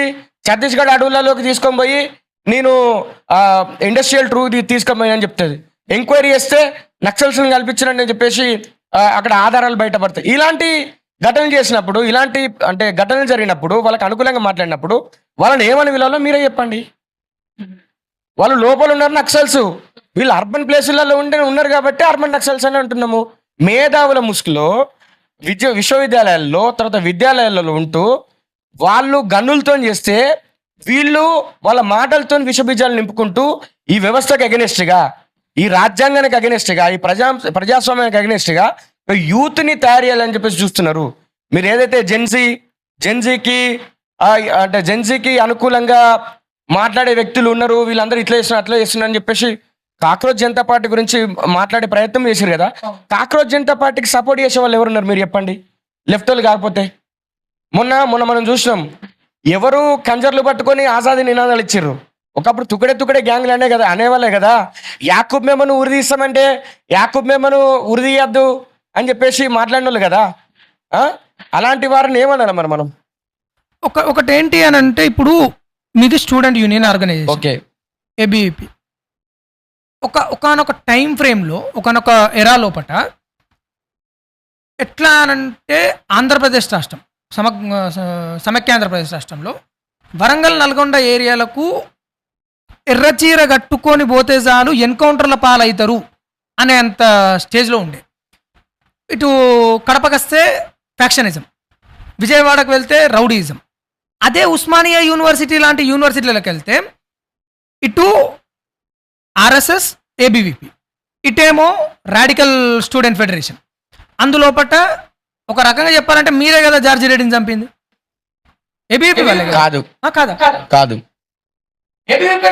కాదు ఏబీవీపీ వాళ్ళే కదన్నా జార్జి రెడ్డిని చంపింది. కాదన్నా ఏబీవీపీ ఏబీవీపీ వాళ్ళే కదన్నా జార్జి రెడ్డిని చంపింది. సరే okay, let us come to that point. ఏబీవీపీకి లేదంటే క్యాపిటలిస్టిక్ ఐడియాలజీకి అగనెస్ట్ గా జార్జి రెడ్డి వచ్చాడు. జార్జి రెడ్డి ఏం చేసింది, ఒకనొక భావన ఇప్పటికీ ఉన్నది, దాన్ని యాక్సెప్ట్ చేస్తారో చేయరో కానీ ఏబీవీపీ అనంగా లేదంటే ఆర్ఎస్ఎస్ అనంగా లేకపోతే బీజేపీ అనంగా ఇది అర్బన్, ఇది కొంచెం ఉన్నోళ్ళ రిలేటెడ్, కొంచెం క్యాపిటలిస్టిక్ ఐడియాలజీ ఉన్నోళ్ళది, ఇది బ్రాహ్మణికల్ అనేటువంటి ఐడియాలజీ ఉన్నది. దాన్ని యాక్సెప్ట్ చేస్తారా? నో. దాన్ని కూడా యాక్సెప్ట్ చేయరా? నో. ఎట్లా క్యాపిటలిస్ట్ అవుతాం మేము? మీకు ఒక నిమిషం, మీకు క్యాపిటలిస్టిక్ ఐడియాలజీ ఏ విధంగా అవుతుందో ఒకసారి మీరు చెప్పాలి. మాది Okay, నేను వాళ్ళు ఏ విధంగా క్యాపిటలిస్ట్ కాదో మీరు చెప్పాలి. ఇప్పుడు మీ స్టూడెంట్ ఆర్గనైజేషన్ క్యాపిటలిస్టిక్ ఐడియాలజీ అవునా కాదు? కాదు. కాదు. క్లిస్టర్ క్లియర్ గా. క్లిస్టర్ క్లియర్. ఇప్పుడు పీడిఎస్యు కానీ లేకపోతే ఎస్ఎఫ్ఐ కానీ ఏఎస్ఎఫ్ఐ కానీ కమ్యూనిస్టిక్ ఐడియాలజీ ఉన్నదని అంటే దీన్ని యాక్సెప్ట్ చేస్తారా? కమ్యూనిస్ట్ వాళ్ళ ఐడియాలజీ కమ్యూనిస్ట్ ఐడియాలజీ ఇది మాత్రం capitalism కాదు. కాదు. వాళ్ళ పేర్లోనే కమ్యూనిస్ట్ ఉన్నది. ఇప్పుడు వాళ్ళు ఏమంటారు, బూర్జో పార్టీలు బూర్జో అని చెప్పేసి అంటారు. వాళ్ళ లోపల ఎంతమంది బూర్జోలను చూపెట్టాలి నేను? ఖమ్మం లోపల ఒక కాలేజ్ ఉంటుంది, మెడికల్ కాలేజ్. ఆయన ఇప్పటికే నేను కమ్యూనిస్ట్ అని చెప్పుకుంటాడు. మనకు ఆయనకున్న ఆస్తులు ఏంటి, ఎన్ని ఉన్నాయి? ఆయన బూర్జోనా లేకపోతే మిగతాదా? అంటే కమ్యూనిజం ముసుగులో ఎక్కడి నుంచిలో తీసుకుని వచ్చి ఇక్కడికి ఆ భావజాలాన్ని కమ్యూనిస్టులం అంటే ఏం తెలియదు మాకు, మేము మొత్తం పేదల కోసం పనిచేస్తామని ఈ నటనలు బంద్ చేయాలి. 1925లో మాకు మాతృ సంస్థగా ఉన్నటువంటి ఆర్ఎస్ఎస్ ప్రారంభించబడింది. అదే 1925లో వాళ్ళకు గురువుగా ఉండేటువంటి కమ్యూనిజం పార్టీ కూడా ఇక్కడ పురుడు పోసుకున్నది. ఇప్పుడు కమ్యూనిజం ఎక్కడున్నది, మా భావజాలం ఎక్కడున్నది? సరే మీరు స్ప్రెడ్ అయింది. స్ప్రెడ్ కాదు అంటే ఏదైనా మేము వ్యక్తి నిర్మాణం, వ్యక్తి అంటే ఒక ఇల్లు కట్టాలన్నా లేకపోతే ఏదైనా నిర్మించాలంటే అది చాలా రోజులు పడుతుంది. ఒక వ్యక్తి నిర్మాణం చేయాలన్నా, ఒక ఇంటి నిర్మాణం చేయాలన్నా, దేనైనా ఒక మంచి నిర్మాణం చేయాలంటే it's take too many years, so many years. కాకపోతే దాన్ని నిర్మూలించాలంటే, కూలగొట్టాలంటే సెకండ్ల పని. వాళ్ళని నమ్ముకునేది వ్యక్తి నిర్మూలన, మీరు నమ్ముకునే వ్యక్తి నిర్మాణం. That's why we're growing. వాళ్ళ నిర్మూలన కాబట్టి నిర్మూలించుడు ఎన్ని రోజులు ఉంటాడన్న? దీనికి ఆన్సర్ జార్జి రెడ్డిని చంపింది మీరు కాదు. కాదు కాదు. అరే అక్కడ ఓపెన్ ఎక్కడున్నది? ఎక్కడ ఉన్నది కాదన్న, ఇప్పుడు అందరికి తెలిసిందే కదా. ఇది తెలిసిందే కదన్నా. ప్రూఫ్ ఏమున్నది? జార్జి రెడ్డిని ప్రూఫ్లు ఎక్కడ ఉంటాయన్న? ప్రూఫ్ మా మేరెడ్డి చంద్రన్నని చంపిన వాళ్ళు ఎవరు? మా ఎలక సమ్మిరెడ్డిని చంపింది మా ఎలక సమ్మిరెడ్డి అని చంపింది ఎవరు? ఇదే కాకతీయ యూనివర్సిటీ లోపల. అరే మనకు స్వాతంత్రం వచ్చిన తర్వాత మనకు రాజ్యాంగం అమల్లోకి వచ్చిన దినం రోజు January 26 గణతంత్ర దినోత్సవం జరుపుకుంటాం మనము. ఇక్కడ సామా జగనన్న అని చెప్పేసి ఒక ఎకనామిక్స్ అయిపోయినటువంటి స్టూడెంట్, ఒక లా స్టూడెంట్, ఆయన సివిల్స్ ఆస్పిరెంట్. ఆయనే ఇక్కడ పోతన హాస్టల్, ఇప్పుడు మీరు వచ్చిన పోతన హాస్టల్ ముందు జాతీయ జెండాను ఎగరేద్దాం మనం. జాతీయ జెండాను ఎగరేస్తే ఈ బూటకపు స్వాతంత్రము మీరు ఎందుకున్నారని చెప్పేసి వైస్ ఛాన్సలర్ వచ్చినప్పుడు ఆ జాతీయ జెండాను దించేసి బ్లాక్ జెండాను ఎగరేస్తే, నా జాతీయ జెండాను దించేస్తున్నారు, నా దేశ సమగ్రతకు చేయనటువంటి జాతీయ జెండాను దించేస్తున్నారని చెప్పేసి ఒక పౌరుషం గల యువకుడిగా, ఒక దేశభక్తునిగా వాళ్ళు ఆయుధులై ఉన్నప్పటికి కూడా వాళ్ళకి ఎదురొడ్డి ఆ నల్ల జెండాను దించేసి జాతీయ జెండాను ఎగిరేసిండు. వీసీలు అందరూ, వీసీ తర్వాత అక్కడ ఉన్న అధికారులు, స్టూడెంట్స్ అందరూ కూడా భయపడినప్పటికి కూడా తర్వాత వాళ్ళకు వ్యతిరేకంగా, వాళ్ళకు ప్రజాస్వామ్యయుతంగా కోర్టుల ద్వారా శిక్ష పడడం కోసము ఆయన సాక్ష్యం చెప్పడానికి పోయినప్పుడు అదే అంబేద్కర్ గారు సాక్షిగా అంబేద్కర్ చౌక్లో ఆయనను పొడిచి చంపేసిర్రు. మరి దీన్ని ఎవరు చంపిర్రు? ఆయనను ఎవరు చంపిర్రు? ఆధారాలు ఏంటి? మేము ఆర్ఎస్సీ వాళ్ళు చంపిర్రు అంటాం. మరి వాళ్ళు ఒప్పుకుంటారా? ఇట్లా 43 మంది కార్యకర్తలు వాళ్ళ ముక్కు పచ్చనారోళ్ళు, నూనూగు మీసాలోళ్ళు చనిపోయిల్లన్నా. దేనికోసం చనిపోయారు? వాళ్ళకి ఏమన్నా వాళ్ళ కుటుంబాలను చూద్దాం పండి. ఇప్పుడు వాళ్ళ కుటుంబాలను చూద్దాం పండి. వాళ్ళు ఏమన్నా రాజకీయంగా తొలదూగుతున్నారా? సిరి సంపదలను తొలదూగుతున్నారా? చూడండి ఒకసారి. మీరు క్యాపిటలిస్టిక్ భావజాలం అన్నారు. నేనేమైనా ఉన్నా? ఒకసారి మా ఇంటికి పోదాం. నాలాంటి కార్యకర్తలు ఏబీపీలో పనిచేసిన దేశవ్యాప్తంగా ఉన్నటువంటి కార్యకర్తలు ఇళ్లలో పోదాం. వాళ్ళ కుటుంబ పరిస్థితులు ఎవరికి తెలియదు. వాళ్ళు ఏ కులం నుంచి వచ్చిళ్ళు, ఏ మతం నుంచి వచ్చిళ్ళు, ఏ ఆర్థిక స్థితిగతుల నుంచి వచ్చినట్టు కూడా తెలియదు. అందరూ సమైక్యంగా ఉంటూ సామాజిక సమస్యల మీద పోరాటం చేస్తారు, విద్యార్థి సమస్యల మీద పోరాటం చేస్తారు, అన్నిటి మీద పోరాటం చేస్తారు. కడుపులో పేగులు తెగదాకా కొట్లాడతారు, జైలు గోడలు ముద్దాడతారు. ఏమిచ్చి రుణం తీసుకుంటామన్నా? ఏబీపీ కార్యకర్తల రుణం ప్రాణాలను ఇస్తామా మనం? ఆ? ఈ దేశం లోపల స్వాతంత్రం వచ్చిన తర్వాత ప్రాణాలు ఎందుకు ఇవ్వాలి? దేశం కోసమే కదా ఇచ్చింది. నక్సలైట్లకు వ్యతిరేకంగా ఎందుకు కొట్లాడిర్రు?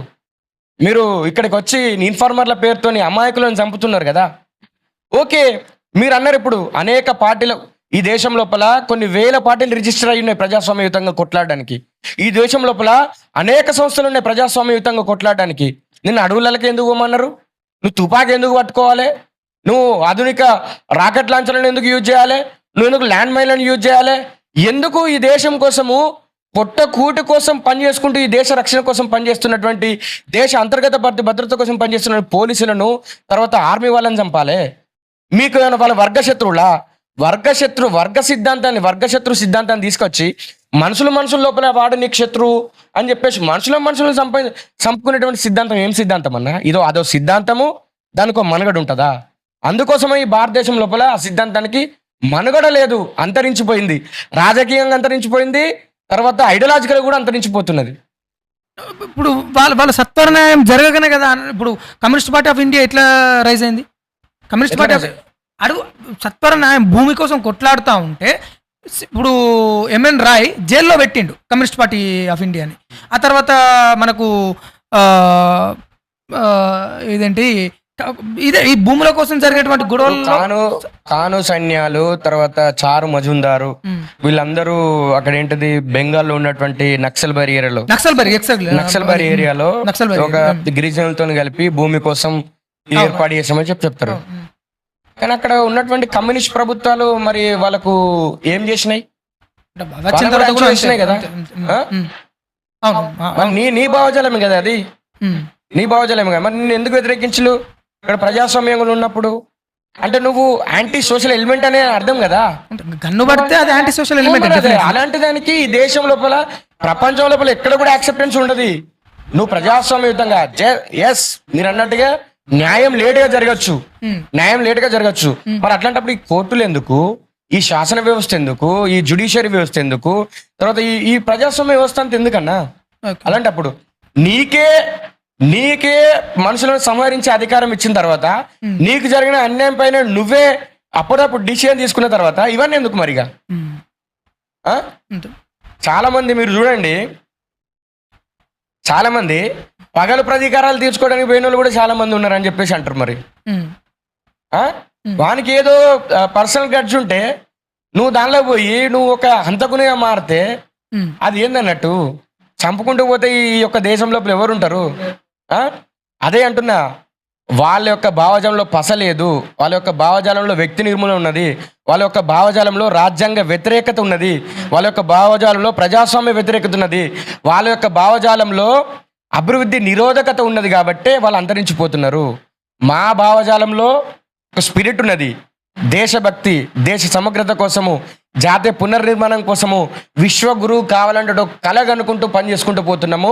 మా యొక్క లక్ష్యం సుదూరంగా ఉన్నది. ఆ సుదూర లక్ష్యం కోసం చిన్న చిన్న లక్ష్యాలను మేము ఏర్పరచుకుంటూ పనిచేసుకుంటూ పోతున్నాం. దానిలో భాగంగా ఇక సామాజిక రుగ్మతలే ఉంటాయి, వాటి మీద ఫైట్ చేస్తున్నాం. విద్యార్థి సంస్థగా విద్యార్థి యొక్క సమస్యల మీద పనిచేస్తున్నాము.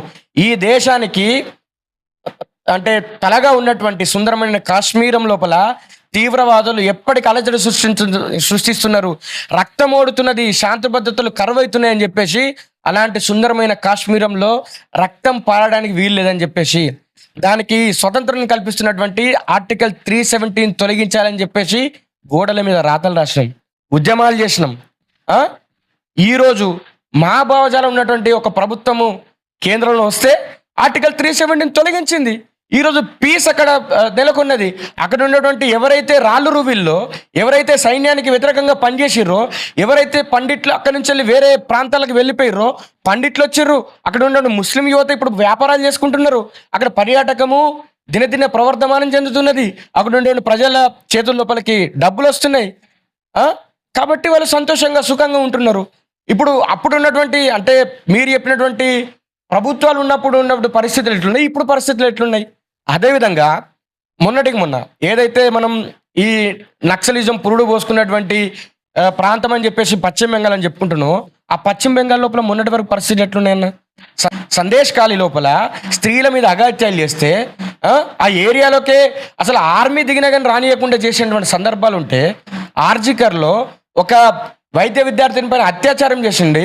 అత్యాచారం చేసిన తర్వాత దాని మీద ఫైట్ చేస్తే కనీసం వాళ్ళ మీద కేసు ఫైల్ చేయకుండా వాళ్ళ మీద చర్యలు తీసుకోకుండా వాళ్ళకు వత్తాసు పలికితే ఇలాంటి సంఘటనలు జరుగుతుంటూ ఇప్పుడు కట్మనీ అని చెప్పేసి కట్మనీ తీసుకున్నారు మా దగ్గర అని చెప్పేసి ప్రజలే వాళ్ళ మీద ప్రజాప్రతినిధుల మీద దాడులు చేస్తున్నారంటే అక్కడ ఎలాంటి వాతావరణం నెలకొన్నదో అలాంటి వాతావరణం ఉన్న ఒక ప్రదేశంలో ఆ దేశానికి చాలా భద్రతకు సెన్సిటివ్ ఏరియా.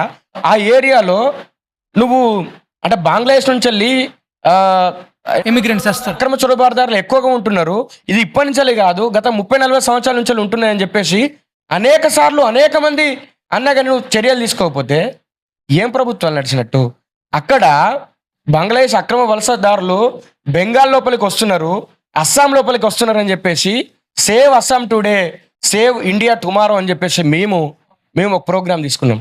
తర్వాత చెలో చికెన్ నెక్ అని చెప్పేసి బంగ్లాదేశ్ అక్రమ వలసదారులను ఇక్కడి నుంచి వెళ్ళగొట్టాలని చెప్పేసి చెలో చికెన్ నెక్ను మేము తీసుకొని సిలిగురి కారిడార్ దగ్గరికి మేము వెళ్ళి అప్పుడు దేశంలో ఉన్నటువంటి యువతకు, దేశంలో ఉన్నటువంటి ప్రజానికానికి ఇక్కడ అక్రమ చొరబాటుదారులు వచ్చిండ్రు, అక్రమంగా వచ్చినానికి దేశం మీద ప్రేమ ఉన్నది, వాడు దేశ భద్రతకు సవాలు విసురుతున్నాయని చెప్పేసి మేము చెప్పినాం.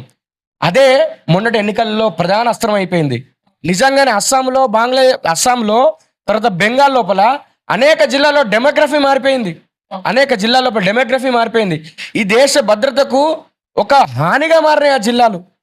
ఇప్పుడు అక్కడ ఏర్పడినటువంటి ప్రభుత్వాలు స్ట్రాటజిక్ పాయింట్స్ ఏవైతే ఉన్నాయో ఆ ప్రాంతాలను కేంద్రానికి అప్పచెప్పిన, ఆర్మీకి అప్పచెప్పింది. దానికోసం మేము కొట్లాడినాము, దేశ భద్రత కోసము. తర్వాత ఈ దేశం లోపల ఈ అంబేద్కర్ గారి పేరు పెట్టాలంటే మరాఠ్వాడా యూనివర్సిటీకి అంబేద్కర్కి మేము వ్యతిరేకమని చెప్పేసి చాలా మంది అంటారు కదా, మీరు కూడా క్వశ్చన్ చేసే రాజ్యాంగం వ్యతిరేకంగా అని చెప్పేసి మాట్లాడుతారు అంటున్నారు కదా.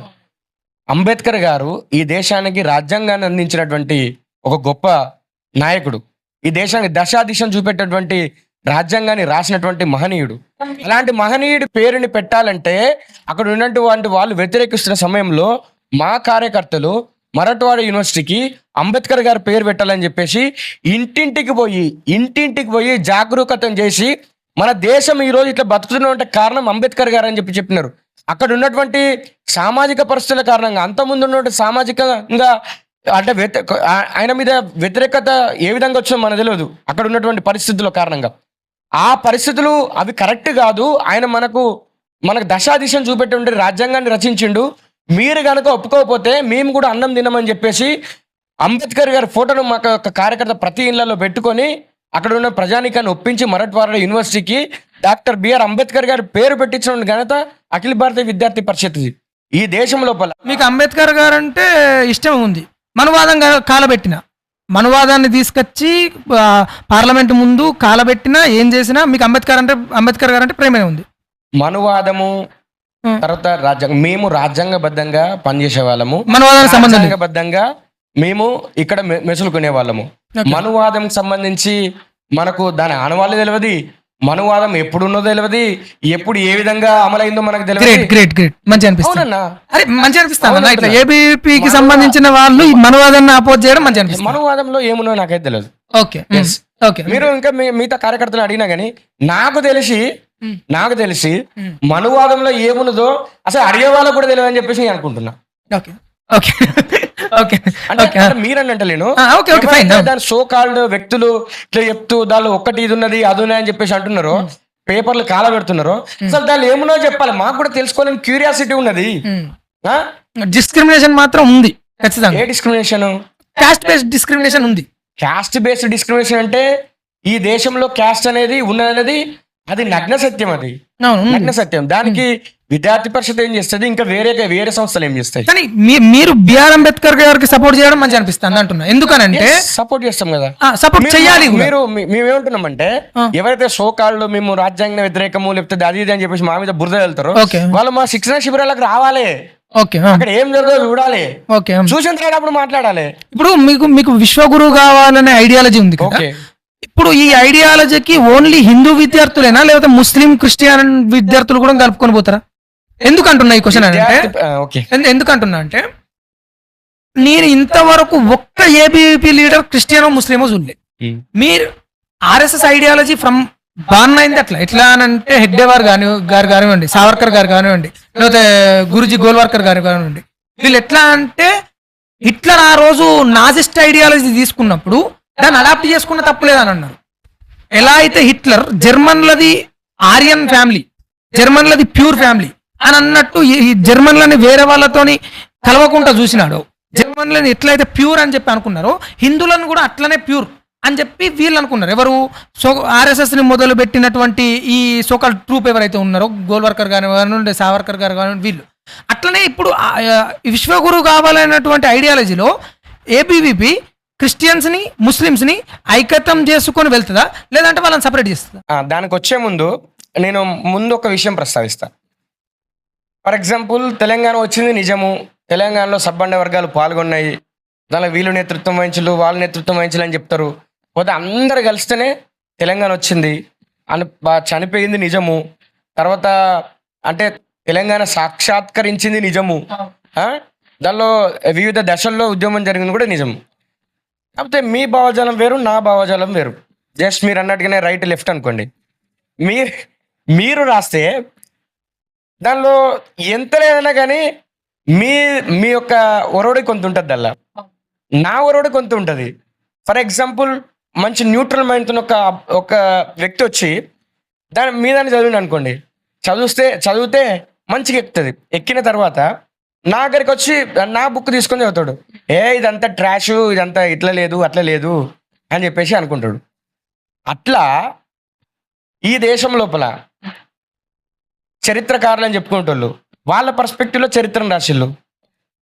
అట్లా అని చెప్పేసి మొత్తం అదే నిజం మనం ఎట్లా అనుకుంటాం? అట్లా ఆ భావజాలాన్ని, ఆ సాహిత్యాన్ని ఇక్కడ మనుషుల లోపల చొప్పించే ప్రయత్నం చేశారు.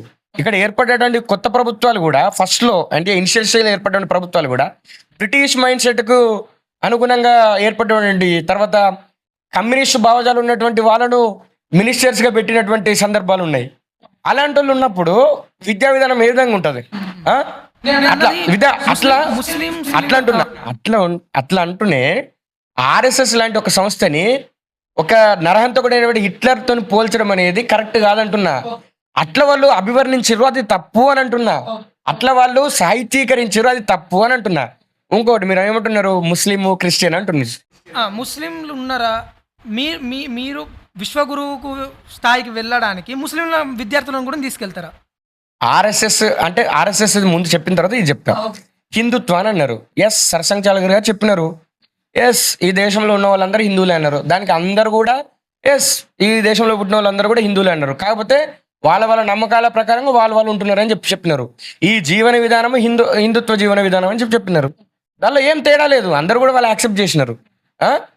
మళ్ళీ మీరు అంటే కమింగ్ టు ఏబీవీపీలోకి ఎవరైనా కార్యకర్త కానీ వచ్చేటప్పుడు నీ కులం ఏంది, నీ మతం ఏంది, నువ్వు ఎక్కడి నుంచి వచ్చినావు, నీ సామాజిక పరిస్థితులు ఏంది, నీ ఆర్థిక పరిస్థితులు ఏంది అని చెప్పేసి ఎవరు అడగరన్నా.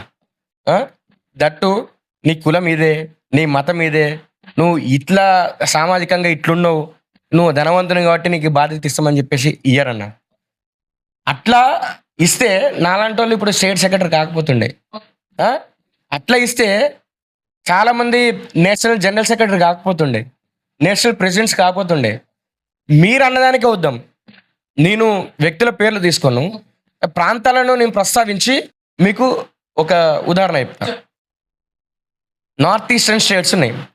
నార్త్ ఈస్టర్న్ డిఫరెంట్, మళ్ళీ బీఫ్ కూడా సపోర్ట్ చేస్తారు. నేనేమంటా, నార్త్ ఈస్టర్న్ స్టేట్స్ ఉన్నాయి. నార్త్ ఈస్టర్న్ స్టేట్స్ లో ఉండేది ఎవరు ఉంటారు? క్రిస్టియన్స్. అక్కడ పనిచేసేది ఏబీపీ. ఇక్కడ ఉన్నటువంటి దేశంలో ఉన్నటువంటి 690 జిల్లాలలో ఏబీపీ ప్రెజెన్స్ ఉన్నది, ఏబీపీ జెండా ఎగురుతున్నది. ప్రతి కాడ మాకు నాయకత్వం ఉన్నది, ప్రతి కాడ మా కార్యకర్తలు ఉన్నారు. అంటే అక్కడ పనిచేసే ఎవరు పనిచేస్తారు? Definitely Christians. అక్కడ జమ్మూ అండ్ కాశ్మీర్ ఉన్నది, అక్కడ పనిచేసే ఎవరు పనిచేస్తారు? ముస్లిమ్స్ ఏమంటారు? మొన్నటి వరకు మాకు అంటే లాస్ట్ ఇయర్ వరకు నేషనల్ సెక్రటరీ ఉన్నటువంటి అలీ 7 years ఫుల్ టైమర్ చేసినాడు, నేషనల్ సెక్రటరీ చేసినారు. నిజమన్నా. ఈ తెలంగాణ రాష్ట్రానికి డేవిడ్ అన్న పాలంపూర్ నుంచి వెళ్ళి ఒక 20 years బ్యాక్ స్టేట్ సెక్రటరీ చేసినాడు. మీరు రండి, మీకు చూపెడతాం చాలా మంది. అంటే నాకు ప్రస్తావించడం ఇష్టం లేదు కాబట్టి ఇంకా నేను పేర్లు నేను మొత్తం చెప్పట్లేదు. కాబట్టి ఏబీవీపీలోకి వచ్చేటప్పుడు నీ కులం అడగది, నీ ప్రాంతం అడగది, నీ భాష, నీ వేషాలు, ఆహారపు అలవాట్లు ఇవన్నీ ఏముండవు. నువ్వు వచ్చి నీ కమిట్మెంట్తో నువ్వు పనిచేయాలి, దేశభక్తి కలిగి ఉండాలి, నువ్వు నేషన్ ఫస్ట్ అనే సిద్ధాంతంతో పనిచేయాలి. నీ యొక్క ఆదర్శాలు ఏవి కావాలి? జ్ఞానం, శీలం, ఏకత కావాలి. నువ్వు దేనికోసం పనిచేయాలి? నేషనల్ దాన్ని ఏమంటే జాతీయ పునర్నిర్మాణం కోసం పనిచేయాలి. అదే చూస్తే తప్పిస్తే, నీ కమిట్మెంట్ చూస్తే తప్పిస్తే, నువ్వు ఏ కులము, ఏ మతము, ఏ ప్రాంతము, ఏ భాష, ఏ ఆహారపు అలవాట్లు, ఏ సామాజిక పరిస్థితుల్లో నువ్వు వచ్చినావని చెప్పేసి ఏది చూడాలి. కానీ మీరు ఇదివరకు ఉన్నంత స్ట్రాంగ్గా లేరేమో. ఎందుకని అంటున్నా అంటే, I'm was the student from Osmania university. Osmania యూనివర్సిటీకి ఒక డెకెట్లో ఉన్న లెగసీ ఇప్పుడు లేదు. దాన్ని యాక్సెప్ట్ చేసినా చేయకపోయినా అది నిజం. ఇదే ఉస్మానియా యూనివర్సిటీలో ఒకానొక టైం లోపల విద్యార్థి సంస్థలు స్ట్రాంగ్గా ఉన్నప్పుడు అటామిక్ స్కాలర్షిప్ వచ్చేది, నేషనల్ స్కాలర్షిప్ వచ్చేది, అట్లా వందల రకాలైనటువంటి స్కాలర్షిప్లు వచ్చేది. ఎకనామికల్గా రిచ్ ఉండేది. ఎకనామికల్గా రిచ్ ఉండడం వల్ల విద్యార్థులు రీసెర్చ్ చేసుకునేది. ఇదే ఉస్మానియా యూనివర్సిటీలో నేను ఇంటర్వ్యూ చేసిన సైంటిస్ట్ ఉషా శర్మ ఉంది, నేను ఇంటర్వ్యూ చేసిన ప్రొఫెసర్ మురళీధర్ సార్ ఉన్నాడు, నేను ఇంటర్వ్యూ చేసిన సైంటిస్ట్ మంజుల మేడం ఉంది, సందీప్త మేడం ఉంది, వీళ్ళు ఉన్నారు. వీళ్ళతో పాటుగా ఉస్మానియా యూనివర్సిటీలో మలేరియాకి సంబంధించి రీసెర్చ్ కంప్లీట్ లైఫ్ సైకిల్ జరిగింది. ఇప్పుడు ఉస్మానియా యూనివర్సిటీ అని అంటే నథింగ్, జీరో.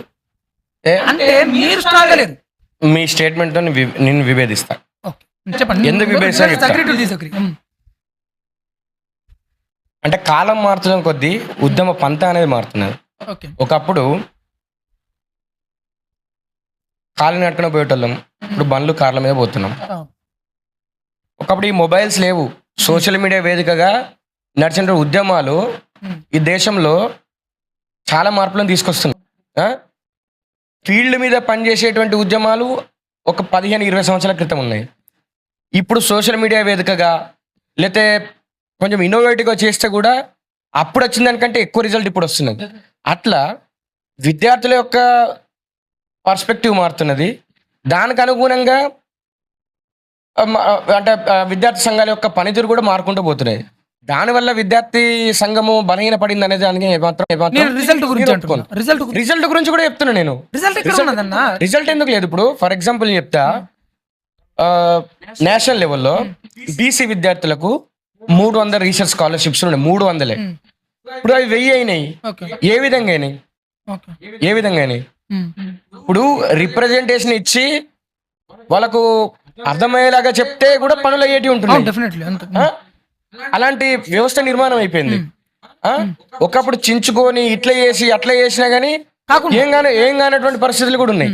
అయితే మారుతున్న కాలానికి అనుగుణంగా ఉద్యమ పంత మారినప్పుడు విద్యార్థుల యొక్క అభిరుచులు కూడా మారినప్పుడు జెన్సీ లోపల ఏమున్నది, వాళ్ళ యొక్క అభిరుచులు ఏమున్నాయి? ఒక స్టార్ట్అప్ పెట్టాలి, వాళ్ళ కింద నేను పని చేయొద్దు, నేను ఎంప్లాయీగా ఉండొద్దు, ఎంప్లాయర్గా ఉండాలని చెప్పేసి అనుకున్నారు. ఎంప్లాయర్గా ఉండాలనుకుంటున్నారు. 10 మందికి నేను జాబ్ ఇవ్వాలనుకుంటున్నాడు. 2014 తర్వాత మనం చూస్తే అంతమందికి స్టార్ట్అప్స్ ఎన్ని ఉండే, ఏళ్ళ మీద లెక్క పెట్టుకోవచ్చు. కానీ ఇప్పుడు ల్యాక్స్ ఆఫ్ స్టార్ట్అప్స్ వచ్చినాయి. అవి యూనికార్న్స్గా మారుతున్నాయి. లక్షల ఉద్యోగాలు యూత్ సృష్టిస్తున్నారు. మన కళ్ళ ముందు అరే ఇది ఒక ఐడియా మనకు తట్టలేదే, ఇది వాళ్ళకి తట్టింది కదా అని చెప్పేసి మనమే అనుకుంటున్నాం. చిన్న చిన్న ఐడియాలతోనే అద్భుతాలు సృష్టిస్తున్నారు. అట్లా యువత యొక్క మైండ్ సెట్ మారుతున్నది కాబట్టి మనం కూడా వాళ్ళ మైండ్ సెట్కి అనుగుణంగా ఉద్యమాలను రూపకల్పన చేయాలి. అట్లా ఉద్యమాల యొక్క రూపాంతరం చెందుతున్న ఉద్యమాలు తప్పిస్తే అంటే విద్యార్థి సంఘాలు బలహీనమవుతాయి అంటే నేను నమ్మను. ఎందుకంటే విద్యార్థి పరిషత్ 77 లక్షల మెంబర్షిప్తో ఇప్పుడు ఉన్నది. గతంలో ఎప్పుడు లేనంత స్ట్రాంగ్గా ఇప్పుడు ఉన్నాం. వరల్డ్స్ లార్జెస్ట్ స్టూడెంట్ ఆర్గనైజేషన్గా ఉన్నాం. మేము గతంలో ఒక్క ఏబీపీతో మేము పనిచేసేది. ఇప్పుడు మీరు చూడవచ్చు, మెడికల్ కాలేజీలో మా జెండా కనిపించకపోవచ్చు, కానీ మెడివిజన్ పేరుతో మా ఇక్కడ నడుస్తుంది, చాలా స్ట్రాంగ్ ఉంటుంది. ఇక్కడ ఫార్మసీ కాలేజీలో మా జెండా కనిపించకపోవచ్చు, ఫార్మవిజన్ పేరుతో వాళ్ళకు అనుకూలంగా ఏవైతే ఇప్పుడు వాళ్ళకు అంటే పర్సనాలిటీ డెవలప్మెంట్కి సంబంధించింది కావచ్చు, లేకపోతే రీసెర్చ్ అండ్ డెవలప్మెంట్కి సంబంధించింది కావచ్చు, వాళ్ళ అకాడమిక్స్కి సంబంధించినవి కావచ్చు, లేకపోతే వాళ్ళకి జరుగుతున్న అన్యాయాల మీద అవగాహన కావచ్చు, ఇలాంటివన్నీ జరుగుతాయి ఆ ఫోరమ్స్ ద్వారానే. అగ్రికల్చర్ యూనివర్సిటీస్ కోసం, అగ్రికల్చర్ స్టూడెంట్స్ కోసం అగ్రివిజన్, ఎన్ఐటీస్, ఐఐటీస్ లాంటి ప్రతిష్టాత్మక విద్యా సంస్థ లోపల థింక్ ఇండియా పేరుతో మా వర్క్ జరుగుతుంది. ఇట్లా ఇంటర్నేషనల్ స్టూడెంట్స్కి కూడా మన యొక్క కళలను, మన యొక్క సంస్కృతిని, మన యొక్క అంటే భావజాలాన్ని పరిచయం చేయడం కోసము ఓసీ అని ఉన్నది, world organisation of students and youth అని చెప్పేసి. దానిలో చాలా దేశాల నుంచి వెళ్ళి కార్యకర్తలు ఉన్నారు మాకు. ఇట్లా అనేక ప్లాట్ఫామ్స్, అనేక ఆయామాలు ఉన్నాయి. నీకు సాంస్కృతికంగా వాళ్ళను అంటే ముందుకు తీసుకుపోవడం కోసం రాష్ట్రీయ కళామంచ్ ఉన్నది మాకు. అంటే స్పోర్ట్స్ వాళ్ళ కోసం అని చెప్పేసి ఖేలో భారత్ ఉన్నది మాకు. ఇట్లా అనేక డిఫరెంట్ ఆయామాస్ ఉన్నాయి మాకు. ఆ ఆయామాస్ ద్వారా మేము పనిచేస్తున్నాం. ఇది మీకు కనిపించకపోవచ్చు, మిథ్యగా కనిపించవచ్చు. మిథ్యగా మనకు కనిపించేంత మాత్రం అక్కడ పని జరుగుతలేదంటే అది అవాస్తవం అని చెప్తున్నా. అందుకోసమనే గతంలో కంటే మేము ఇప్పుడు స్ట్రాంగ్గా ఉన్నాం, గతంలో కంటే ఎఫెక్టివ్గా పనిచేస్తున్నాం, గతంలో కంటే ఎఫెక్టివ్గా రిజల్ట్స్ వస్తున్నాయి. ఈ తెలంగాణ స్టేట్లో ఎప్పుడు స్టార్ట్ అవుతుందన్న మళ్ళీ ఎలక్షన్స్? ఎందుకనంటే తమిళనాడు సెంట్రల్ యూనివర్సిటీలో మీరే, ఢిల్లీ సెంట్రల్ యూనివర్సిటీలో ఏబీవీపీ, బెనారస్ హిందూ యూనివర్సిటీలో మీరే. బట్ వెరాజ్ ఉస్మానియా కాకతీయ యూనివర్సిటీలో అసలు లేదు ఎలక్షన్స్. కొన్ని రీజన్స్ వల్ల ఆగిపోయింది. అవి మీకు తెలుసు, అందరికీ తెలుసు. మళ్ళీ స్టార్ట్ అయ్యే ఛాన్సెస్ ఉన్నాయి. అఖిల భారతీయ విద్యార్థి పరిషత్కి ఒక స్టూడెంట్ ఆర్గనైజేషన్గా ఒక కొత్త నాయకత్వము, ఒక యువ నాయకత్వము, చీఫ్ జస్టిస్ ఆఫ్ ఇండియా కూడా మాట్లాడిండు. అరే అంటే మన తెలుగు రాష్ట్రాల నుంచి ఉన్నటువంటి chief justice of India Telugu రాష్ట్రాల నుంచి, అంటే నేను దేశం మొత్తం నేను మాట్లాడతలేను, తెలుగు రాష్ట్రాల నుంచి వెళ్ళి ఉస్మానియా యూనివర్సిటీ నుంచి వెళ్ళి అంటే క్యాంపస్ టు క్యాబినెట్ పోయిన వాళ్ళు ఉన్నారు, క్యాంపస్ టు అసెంబ్లీ పోయిన వాళ్ళు ఉన్నారు. చంద్రబాబు నాయుడు చూసుకుంటే 28 years లోపల ఆయన చదువుకున్నటువంటి వెంకటేశ్వర యూనివర్సిటీ నుంచి, ఐ థింక్ వెంకటేశ్వర యూనివర్సిటీ నుంచి వెళ్ళి ఆయన డైరెక్ట్ క్యాబినెట్లోకి వెళ్ళిపోయిండు. ఇక్కడ చదువుకున్నటువంటి అనేక మంది ఉస్మానియా యూనివర్సిటీ క్యాంపస్ చదువుకున్నటువంటి పివి నరసింహారావు గారు ప్రధాని అయిపోయారు కదా. ఇట్లా యూనివర్సిటీ నుంచి వెళ్ళి అప్పుడు ఎన్నికలు ఉన్నాయి కాబట్టి ఇక్కడ నుంచి వెళ్ళి ఒక అంటే యువ నాయకత్వాన్ని అందించగలిగింది. అట్లా ఎన్వి రమణ గారు కూడా బాధపడ్డారు, ఎక్స్సీజే జస్టిస్ ఎన్వి రమణ గారు. అయితే ఇప్పుడు విద్యార్థి పరిషత్గా, ఒక విద్యార్థి సంఘంగా మనం కూడా ఎన్నికలు పెట్టాలని కోరుకుంటున్నాం. కాకపోతే ఇక్కడ ఉన్నటువంటి మీరన్నటువంటి క్యాపిటలిస్టిక్ మైండ్ సెట్ ఉన్న వాళ్ళు, లేకపోతే ఎవరైతే ఇది వంశపారపర్యము ఇది మాకు ఒక హక్కు అని చెప్పేసి భావించే వాళ్ళు, వాళ్ళ యొక్క అంటే కిడ్స్ ని ప్రోత్సహించడం కోసము, దానికోసం కావచ్చు, వాళ్ళ చేతుల్లోనే అధికారం ఉన్నది కాబట్టి ఇక్కడ వాటిని ప్రోత్సహిస్తలేరు అనుకుంటా. కాకపోతే డెఫినెట్ గా విద్యార్థి పరిషత్ ఎన్నికలు నిర్వహించాలని కోరుకుంటది. ఎన్నికలు నిర్వహిస్తేనే క్యాంపస్లు బాగుపడతాయి, ఎన్నికలు నిర్వహిస్తేనే ఇక్కడ నుంచి మంచి నాయకత్వం బయటకు వస్తుంది. నేను చెప్తాను ఎందుకు రాష్ట్ర యూనివర్సిటీలలో, తర్వాత అంటే ఎన్నికలు లేనటువంటి యూనివర్సిటీలలో, ఎన్నికలు ఉన్నటువంటి యూనివర్సిటీలలో దానికి తేడా ఏంటో నేను చెప్తాను. హైదరాబాద్ సెంట్రల్ యూనివర్సిటీ ఉన్నది, హైదరాబాద్ సెంట్రల్ యూనివర్సిటీలో ఎలక్షన్స్ ఉంటాయి.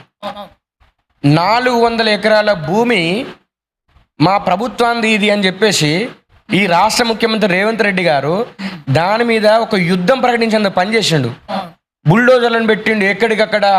కోర్టుకు సెలవులు ఉన్నప్పుడు కనీసం స్టే తెచ్చుకోవడానికి కూడా అవకాశం ఇవ్వకుండా కోర్టుకు సెలవులు ఉన్నప్పుడు బుల్డోజర్ ప్రయోగించి అక్కడ ఉన్నటువంటి బయోడైవర్సిటీని 70% విధంగా చేసిండు. మంచి అంటే ఒక ప్రైమ్ ఏరియాలో ఉన్నటువంటి ఒక ల్యాండ్ని తీసుకోవాలని చెప్పేసి వేరే వాళ్ళకు దాన్ని అమ్మాలని చెప్పేసి చూసిండు. కానీ అక్కడ ఉన్న స్టూడెంట్స్ ఏం చేసినారు? ఎలక్షన్స్ ఉన్నాయి అక్కడ.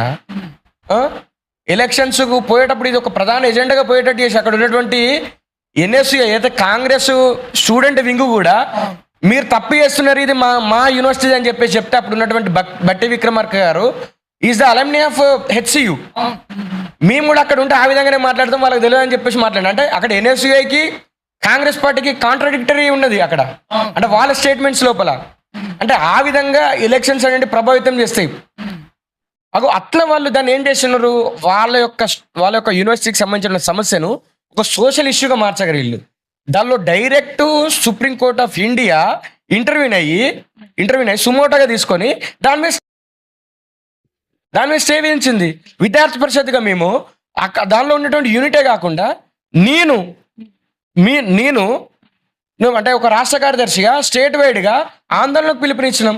చలో హెచ్సియు పిలుపునిచ్చినాము. 108 మంది కార్యకర్తలను అరెస్ట్ అయినాము. మా యొక్క నేషనల్ డెలిగేషను ధర్మేంద్ర ప్రధాన్ గారిని మినిస్ట్రీ ఏది ఉంటుందో అక్కడికి పోయినారు. అక్కడ పోయి రిప్రజెంట్ చేసినారు. వెంటనే అక్కడి నుంచి కూడా ఇక్కడ వీసీ గారిని అడిగినారు. అట్లా ఇదంతా చకచక జరిగిపోయింది. అంటే ఎలక్షన్స్ ఉన్నప్పుడు విద్యార్థుల లోపల ఉన్నటువంటి ఉత్సుకత వేరే ఉంటుంది, ఎలక్షన్స్ లేనప్పుడు ఉత్సుకత వేరే ఉంటుంది. కాబట్టి దట్టు ఇంకా సెంట్రల్ యూనివర్సిటీల కంటే స్టేట్ యూనివర్సిటీలలో కనుక ఒకవేళ ఎలక్షన్స్ ఉంటే ఇంకా ఎక్సలెంట్గా ఉంటాయి. కాబట్టి ఇక్కడి నుంచి వెళ్ళి ఒక మంచి నాయకత్వం రావాలి. దట్టు ఒక నాయకత్వం ఇక్కడ ప్రివేల్ అయితే, అంటే ఇక్కడి నుంచి వస్తే పైసలు కూడా అవసరం లేదు. ఇప్పుడు ఒక అసెంబ్లీ ఎలక్షన్ కొట్లాడాలంటే, లేకపోతే ఒక పార్లమెంట్ కొట్లాడాలంటే 100 కోట్లు ఖర్చు పెడుతున్నారు. కానీ ఒకవేళ స్టూడెంట్ ఎలక్షన్స్ ఉంటే, స్టూడెంట్గా ఇక్కడి నుంచి వెళ్ళి ఒక లీడరు ఎస్టాబ్లిష్ అయితే వాళ్ళ పైసలు అవసరం లేదు. అంటే ఎందుకంటే జనాలు మొత్తం చూస్తారు వాడు ఏ విధంగా మాట్లాడుతున్నారు, దేని మీద కొట్లాడుతున్నారు, ఏం కథ అనేది బయటకి మీడియా ఫోకసింగ్ కూడా ఉంటుంది. ఇప్పుడు నువ్వు ఎంత కొట్లాడినా కానీ మీడియా ఫోకస్ చేయదన్నా. అది ఒకవేళ ఎలక్షన్స్ ఉన్నాయి అనుకో, మీడియా ఫోకస్ చేస్తుంది. మీడియా ఫోకస్ చేసినప్పుడు అరే ఈ అబ్బాయి బాగా మాట్లాడుతున్నది, ఈ అమ్మాయి మంచిగా మాట్లాడుతున్నది, వీళ్ళు దీనికోసం కొట్లాడుతున్నారు కానీ చెప్పేసి ఈ రోజులో అరచేతుల్లోనే మొత్తం ప్రపంచం ఉన్నది, అందరు చూస్తున్నారు. చాలా మంది ఇప్పుడు ఇక్కడ కోట్లు పెడతారు, నార్త్ ఇండియాలో కోట్లు ఇవ్వే. ఇక్కడ కూడా చూడండి, ఒక అర్బన్ ఏరియాలో ఒక రకంగా ఉంటుంది ఖర్చు, రూరల్ ఏరియాలో ఒక రకంగా ఉంటుంది, ఇంకా ఫారెస్ట్ ఏరియా ఉన్న కూడా ఒక రకంగా ఉంటుంది ఖర్చు. అంటే నేనేమంటున్నానంటే ఎలక్షన్లు ఉంటే ఒక మంచి యువ నాయకత్వం బయటికి రావడానికి అవకాశం ఉంటుంది. కాబట్టి విద్యార్థి పరిషత్ ఆల్వేస్ ఎలక్షన్స్ని వెల్కమ్ చేస్తుంది, రావాలని కోరుకుంటున్నాం. మీరు ఇప్పుడు ప్రజెంట్ తెలంగాణ స్టేట్ సెక్రటరీగా ఉన్నారు. What is your take? అంటే దేని మీద ఇప్పుడు ప్రజెంట్ వర్క్ చేస్తున్నారు? 23,000 స్కూళ్ళు క్లోజ్ అవుతున్నాయి, దాని మీద స్కాలర్షిప్లు, నా సర్టిఫికెట్లు కూడా యూనివర్సిటీలోనే ఉన్నాయి, ఇంకా బయటికి రాలేదు. దాని మీద ఇంకా దేని మీద అయితే విద్యార్థి పరిషత్గా భావజాల అంటే ఉద్యమం చేస్తూనే మేము మెయిన్గా మా ఫోకస్ అంతా స్టూడెంట్స్ మీద ఎక్కువ ఉంటుంది. కాబట్టి మేము సామాజిక ఉద్యమాల గురించి 2-3 మీకు చెప్పినాను. తర్వాత తెలంగాణ ఉద్యమంలో మా పాత్ర అందరికీ తెలిసిందే. నా రక్తం నా తెలంగాణ అని చెప్పేసి రక్తదాన శిబిరాలు, తర్వాత మొక్కలు నాటడం, తెలంగాణ సస్యశ్యామల యాత్ర అని చెప్పేసి కృష్ణా గోదావరి దగ్గర నుంచి వెళ్ళి యాత్రలు చేయడము. తర్వాత ఈ యొక్క రాష్ట్రంలో ఉన్నటువంటి యువత మీరు చనిపోవద్దు, రేపటి భవిష్యత్ తెలంగాణలో మీరే అద్భుతాలు సృష్టించేది, మీరే ఈ అభివృద్ధిలో పాలు పంచుకునేది, భవిష్యత్ తెలంగాణను చూడాలని చెప్పేసి సుష్మా స్వరాజ్ గారిని ఒప్పించి ప్రకటన చేపించి ఇక్కడికి మేము నిజాం కాలేజ్ గ్రౌండ్లో పెట్టినప్పుడు ఆమెను తీసుకొచ్చి భరోసా నింపింది మేము. 1990s పొలిటికల్ పార్టీస్లు ఉచ్చబోసుకున్నాయి తెలంగాణ గురించి మాట్లాడాలంటే, బైఫర్గేషన్ గురించి మాట్లాడాలంటే. కానీ విద్యార్థి పరిషత్ తీర్మానం చేసి 2 రాష్ట్రాలుగా విడిపోదాము, అన్నదమ్ములుగా కలిసి ఉందాము, మనం కలిసి అభివృద్ధి చెందామని చెప్పేసి విద్యార్థి పరిషత్ ముందే ఒక డిసిషన్ తీసుకున్నది. వేరే కొంతమంది అయితే అంటే దీనికి విభజనకు వ్యతిరేకంగా పనిచేసినటువంటి విద్యార్థి సంఘాలు కూడా ఉన్నాయి. కాకపోతే అంబేద్కర్ రాసినటువంటి రాజ్యాంగానికి అనుకూలంగా చిన్న రాష్ట్రాలను ఆయన కోరుకున్నాడు. ఆర్టికల్ 3 ప్రకారం మేము కూడా చిన్న రాష్ట్రాలకు అనుకూలంగా ఉన్నాము. అట్లా అనేక ఉద్యమాలలో మేము పాలు పంచుకున్నాం. అట్లా ఈ తెలంగాణ రాష్ట్రం వచ్చిన తర్వాత నీళ్లు, నిధులు, నియామకాలు అని చెప్పేసి మనల్ని ఏదైతే ఒక ట్రాన్స్లోకి నెట్టేసి ఇక్కడ ఉన్నటువంటి యువత 1,200 మంది బలిదానాలు ఏ విధంగా చేసి ఒక ఉద్యమాన్ని నిర్మించిన తర్వాత, తెలంగాణ వచ్చిన తర్వాత నీళ్లు, నిధులు, నియామకాలు అనేటువంటి అవన్నీ నెరవేరలేదు, వాళ్ళ ఆస్పిరేషన్స్ అన్నీ నెరవేరలేదు. కాబట్టి ఆ 10 సంవత్సరాలు కేసీఆర్ మీద ఒక యుద్ధం లాంటివి చేసినాం. లాస్ట్ కథన పేరుతోని 1,00,000 మందితోని పరేడ్ గ్రౌండ్లో మేము పరేడ్ చేయించినాం కదా విద్యార్థులను. ప్రతిసారి కేటీఆర్ని అడ్డుకున్నాము, మంత్రులను అడ్డుకున్నాము, రీఎంబర్స్మెంట్ ఎందుకు రాలేదని చెప్పేసి, ఎందుకు మీకు యూనివర్సిటీలకి రిక్రూట్మెంట్ చేయరని చెప్పేసి, ఎందుకు యూనివర్సిటీల బడ్జెట్కి అనుగుణంగా బ్లాక్ గ్రాంట్ రిలీజ్ చేయరని చెప్పేసి, తర్వాత గ్రూప్ 1లో జరిగినటువంటి, గ్రూప్ 2లో జరిగినటువంటి, గ్రూప్ 3లో జరిగినటువంటి ఎగ్జామ్స్లో జరిగినటువంటి అవకతవకల మీద కొట్లాడినాం మేము, అనేక వాటి మీద కొట్లాడినాం. ఇప్పుడు ఈ గవర్నమెంట్ వచ్చిన తర్వాత 6 హామీలు 6 గ్యారంటీలు 420 హామీలు ఇచ్చి 420 హామీలు ఇచ్చి ఇక్కడ అధికారంలోకి వచ్చిన తర్వాత ఆయన ఏం చేస్తున్నా, ఇక్కడికి వచ్చిన తర్వాత ఫీ రీఎంబర్స్మెంట్ అనేది అప్పుడు ఉన్నాయనే మొత్తం పిల్లగాళ్ళందరినీ విద్యను దూరం చేయాలని చూసిండు. ఆయన దొర కాబట్టి, దొర మనస్తత్వం కాబట్టి వీళ్ళందరూ ఎవరు చదువుకోవద్దని చూసిండు. కానీ నేను పేదోన్ని, ఆయన పోలీస్ పటేలు, మాయ పోలీస్ పటేలు, తాత పోలీస్ పటేలు ఇవన్నీ తర్వాత చెప్తానులే. కానీ అప్పుడు ప్రచారంలో నేను పేదోన్ని, గవర్నమెంట్ స్కూల్లో చదువుకొని వచ్చిన, గవర్నమెంట్ విద్య అందిస్తేనే పేదోళ్ళందరూ చదువుకుంటారని చెప్పి ఊకదంపుడు ఉపన్యాసాలు ఇచ్చిండు. ఆయన చెప్తానమ్మనని చెప్పేసి ప్రియాంక గాంధీని, రాహుల్ గాంధీని తీసుకొచ్చి విద్యార్థుల కోసం కూడా ఒక సభ పెట్టించిండు. పెట్టి విద్యా భరోసా కార్డు అని చెప్పిండు, తర్వాత స్కూటీలు అని చెప్పిండు, నిరుద్యోగ భృతి అన్నాడు. వృత్తి అన్నాడు, తర్వాత జాబ్ క్యాలెండర్ అన్నాడు, తర్వాత స్టూడెంట్స్ ఎవరైతే రీసెర్చ్ చేస్తారో మన లాంటి వాళ్ళకు ఫెలోషిప్స్ ఇస్తామని చెప్పిండు. ఫీ రియంబర్స్మెంట్ బకాయిలను క్లియర్ చేసి గ్రీన్ ఛానల్ ఏర్పాటు చేసి ప్రతి నెల కూడా మేము వాళ్ళ స్కాలర్షిప్లు వాళ్ళ అకౌంట్లలో వేస్తామని చెప్పినాడు. అధికారంలోకి వచ్చిండు, పోయినోడు ఇవి రిలీజ్ చేయలేం కదా, ఓడగొట్టింది. మరి ఇప్పుడు 3,24,000 కోట్ల రూపాయల బడ్జెట్ పట్టుమని 10% కూడా నువ్వు బడ్జెట్ లోపల నువ్వు విద్యకు అంటే కేటాయించకపోతే నువ్వు ఊకే చెప్తా అంటావు విద్యా వైద్యం నా ప్రథమ ప్రాధాన్యం, విద్యా వైద్యం నా ప్రథమ ప్రాధాన్యం అంటే కనుక నార్త్ ఈస్టర్న్ స్టేట్ల 15%, 20% నిధులు కేటాయిస్తున్నారు విద్య కోసము.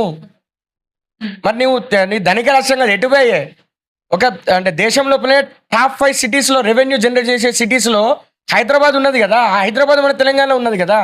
ఇంత బడ్జెట్ వచ్చినా నువ్వు ఎందుకు కేటాయిస్తున్నావు? 10,000 కోట్లు అనేటివి, 11,000 కోట్లు అనేటివి నువ్వు కేటాయించిన 3,24,000 కోట్ల రూపాయలలో ఎంత పర్సెంట్? 3% కాదు. ఒక్కసారి ఇచ్చేసి నెక్స్ట్ నుంచి వెళ్ళి మేము గ్రీన్ ఛానల్ పెట్టేసి నెల ఇచ్చేస్తామంటే అయిపోతాయి కదా. ఇప్పుడు మొన్న కాలేజీలన్నీ కోర్టుకు పోయాయి. కాలేజీలు కోర్టుకు రీఎంబర్స్మెంట్ మీద పోవడానికి కారణం ఎవరు మీరు చెప్పండి? ఎవరు? ప్రభుత్వం కాదా? ఒకవేళ ప్రభుత్వం కనుక ఈ రీఎంబర్స్మెంట్ రిలీజ్ చేస్తే కోర్టు మెట్లు ఎక్కటోళ్ళ? కోర్టు మెట్లు ఎక్కిరు కాబట్టే కోర్టు ఏమైనా స్పందించింది. మీరు రీఎంబర్స్మెంట్ ఇస్తలేరు, బకాయిలు ఎప్పుడు ఇస్తామో చెప్తలేరు. ఎందుకంటే అక్కడ ఉన్న పబ్లిక్ ప్రాసిక్యూటర్ ఎవరైతే ఉన్నారో ఆయన నోటికి తాళం వేసుకున్నట్టున్నాడు. ఆయన ఏం మాట్లాడు, వాళ్ళ లాయర్లు మాట్లాడితే నేను మాట్లాడు. అట్లా ఏం చెప్పకపోతే 3 సార్లు మీరు కౌంటర్ దాఖలు చేయండి, కౌంటర్ దాఖలు చేయాలని కోర్టు అడిగింది. అడిగిన తర్వాత కూడా వీళ్ళు కౌంటర్ దాఖలు చేయకపోతే ఓకే మీరు ఇవ్వకపోతే మీరు ఏం చెప్తలేరు కదా, విద్యార్థుల దగ్గర నుంచి వెళ్ళి వాళ్ళు వసూలు చేసుకుంటారులే అని చెప్పింది. మధ్యలో చెప్పిన తర్వాత వీళ్ళు నైట్ జియో నెంబర్ 7 తెచ్చిర్రు, ఏం విద్యార్థుల అకౌంట్లలో వేస్తామని చెప్పేసి. అరే ఇక్కడ కోర్టు ఇక్కడ వాదనలు జరుగుతున్నాయి, మీరు ఎట్లా చేస్తారని చెప్పేసి ఇది విరుద్ధం అని చెప్పేసి దాని మీద స్టే ఇచ్చింది. మళ్ళీ నిన్నగాక మొన్న జరిగింది, మొన్న జరిగింది. నేను నిన్నటిది మొన్నటిది అంటే నిన్న 25, మొన్న 24 దానిలో మీ ఇంటర్వ్యూ అయినాను. దానిలో విద్యార్థి పరిషత్ ఇంటర్వ్యూ అయింది. ఇంటర్వ్యూ అయితే ఏమంటారు ప్రైవేట్ వాళ్ళు థర్డ్ పార్టీగా ఏబీపీలు ఎందుకు వస్తారు? వాళ్ళకి ఏం హక్కు ఉన్నదని వస్తారు? ప్రభుత్వానికి మాకు మధ్యలో కదా, మేము వాదించుకోవాలి కదా అని చెప్పేసి కోర్టులు అడుగుతారు. అరే ఒక బాధ్యత గల విద్యార్థి సంఘంగా విద్యార్థులకు అన్యాయం జరుగుతున్నది, మీరు వాళ్ళ అడ్మిషన్ తీసుకునేటప్పుడు ఇంత ఫీజు ఉన్నది, ఇక్కడ ఫీజు టు బి పేడ్ 0 అని ఉంటుంది. అంటే ప్రభుత్వమే మొత్తం చెల్లిస్తాయని చెప్పేసి మీరు అలాట్మెంట్ ఆర్డర్లో ఇచ్చారు కాబట్టి వాళ్ళు జాయిన్ అయ్యారు. వాళ్ళ తప్పేమున్నది? కాబట్టి మీరు కదా బాధ్యత వహించాల్సింది.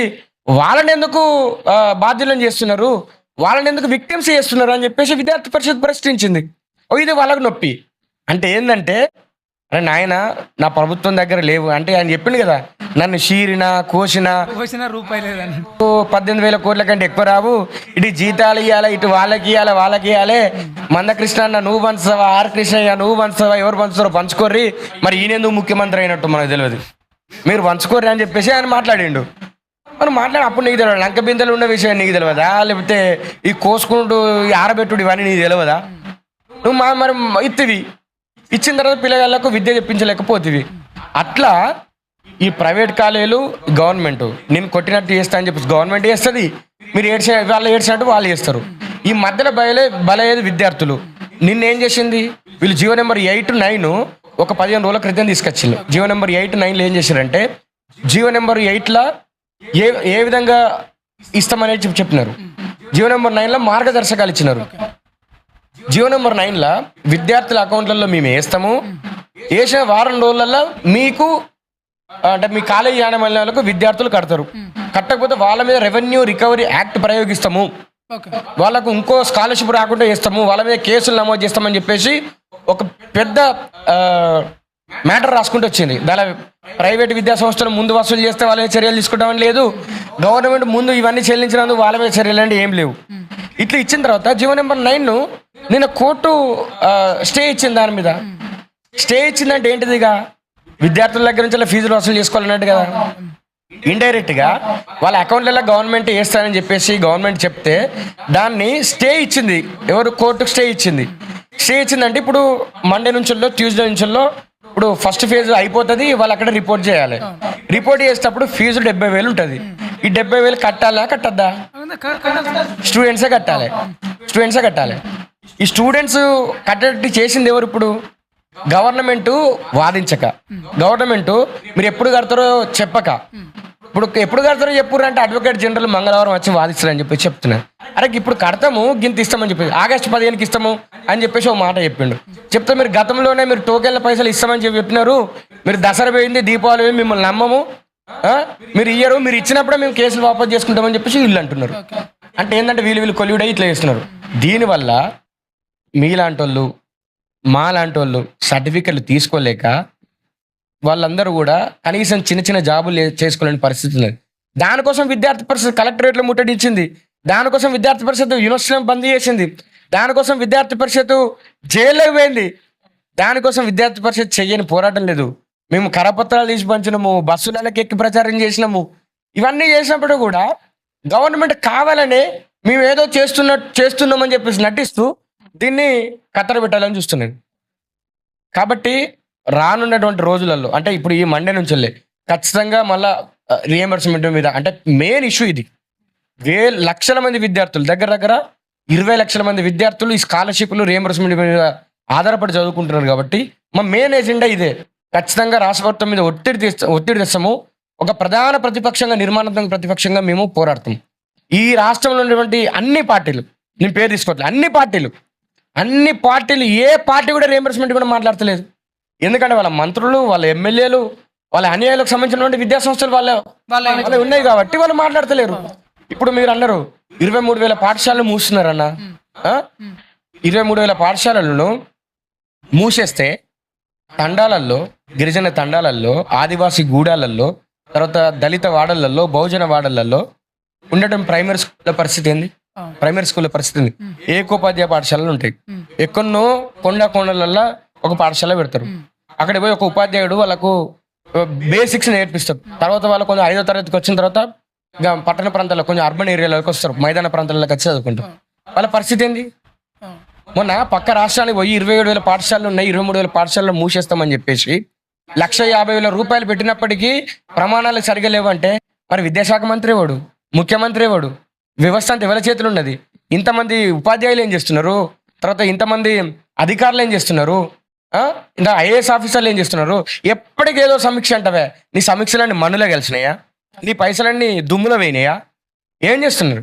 బడి బాట అంటవే, మధ్యాహ్న భోజన పథకం అంటవే, నర్సరీకి ఎల్కేజీ యూకేజీ కాబట్టి నాలో పోతున్నారు, ప్రైవేట్ స్కూళ్ళకి కాబట్టి ప్రీ ప్రైమరీ ఎడ్యుకేషన్ పెడుతున్నారు. మరి ప్రీ ప్రైమరీ ఎడ్యుకేషన్ ఎంత మంచిగా అయినారు? నువ్వు పెట్టిన బ్రేక్ఫాస్ట్ స్కీము ఎక్కడే అన్ని స్కూళ్ళలో నడుస్తున్నదా? అరే మొన్న మేము స్కూల్లో బంధించినాం అన్నది, ఇవన్నీ డిమాండ్స్ పెట్టి పక్కపంటి రాజ్భవన్ అంటే ఇప్పుడు లోక్ భవన్, అది దాని పక్కపంటి ఉండే స్కూల్లో మంచిగా విద్యార్థులందరూ జాయిన్ అవుతారు. అంటే గవర్నరు పక్కపంటి ఉండే స్కూల్లోనే ఇప్పటికీ స్కూల్ యూనిఫామ్స్ ఇవ్వలేదు, ఇంకా 2 నెలలు అయితే అట. అంటే నీకు గవర్నమెంట్ విద్యాలయాలలో ఉండేటువంటి విద్యార్థుల మీద నీకు పట్టింపేది? దీని వెనకాల ఒక్కటే మాకు అనుకునేది ఏంటంటే, ఆయన డైరెక్ట్ చెప్పిండు, అరే మీరు ఇది కాసుకో రాజయ్య ఇది చేయరు అని చెప్పేసి కులాన్ని కొట్టి ఇట్లా ఇస్తాం అట్లా ఇస్తాం అని చెప్పి ఆయన డైరెక్ట్ చెప్పిండు. ఈయన ఏం చేస్తున్నాడంటే వీటిని మూసేస్తే పిల్లగాళ్ళు చదువుకోరు అని చూస్తున్నాడు. దీని వెనకాల ఇంకో కుట్రకొని ఉన్నది. ఏబీవీపీ నిర్ద్వంద్వంగా ఆరోపిస్తున్నది, నిర్దిష్టంగా ఆరోపిస్తున్నది. ఏదైతే ఈ గ్రామీణ ప్రాంతాల్లో ఉండేటువంటి ఒక్కొక్క స్కూలు 5 ఎకరాలు, 10 ఎకరాలు, 15 ఎకరాలు, 20 ఎకరాలలో ఉన్నటువంటి స్కూళ్ళు కూడా ఉన్నాయి. వాటన్నింటిని కూడా రేషనలైజేషన్ పేరుతో మూసేసి ఆ భూములను అమ్ముతారని చెప్పేసి మాకు ఒక అనుమానం ఉంది. ఆ భూముల మీద ఈ రియల్ ఎస్టేట్ బ్రోకర్కి, రాష్ట్ర ముఖ్యమంత్రిని రియల్ ఎస్టేట్ బ్రోకర్ అంటున్నా, ఈ రియల్ ఎస్టేట్ బ్రోకర్కి, ఎందుకంటే రియల్ ఎస్టేట్ దందా చేస్తాడు కాబట్టి అంటున్నా, రియల్ ఎస్టేట్ బ్రోకర్కి హెచ్యు ల్యాండ్ మీద కన్నుబడ్డది. దాన్ని వ్యతిరేకించడం, అది ప్రజా ఉద్యమంతో, విద్యార్థుల ఉద్యమంతో సుప్రీంకోర్టు ఇంటర్వ్యూని అయి దాన్ని లెంపకాయలు వేసింది. ఈయన ఒక చెంపల మీద కొట్టినట్టు చేసింది. కాబట్టి ఇప్పుడు ఈ స్కూళ్ళ మీద పడ్డాడు, స్కూళ్ళను మూసేద్దామని చూస్తున్నాడు. ఇటు మూసేస్తాడు. మరి నయానో భయానో తను తాకట్టు పెట్టుకుని అయినా పోరగాళ్ళు చదువుకోకపోతే రేపు భవిష్యత్తు లేదు అని చెప్పేసి తల్లిదండ్రులు ప్రైవేట్ స్కూళ్ళలో చదివిద్దామంటే లక్షల ఫీజులు ఉంటాయి. అప్పుడు ఫీజుల నియంత్రణ చట్టం తీసుకొస్తానని చెప్పినాడు. మరి ఫీజుల నియంత్రణ చట్టం ఎందుకు తీసుకొస్తలేడు?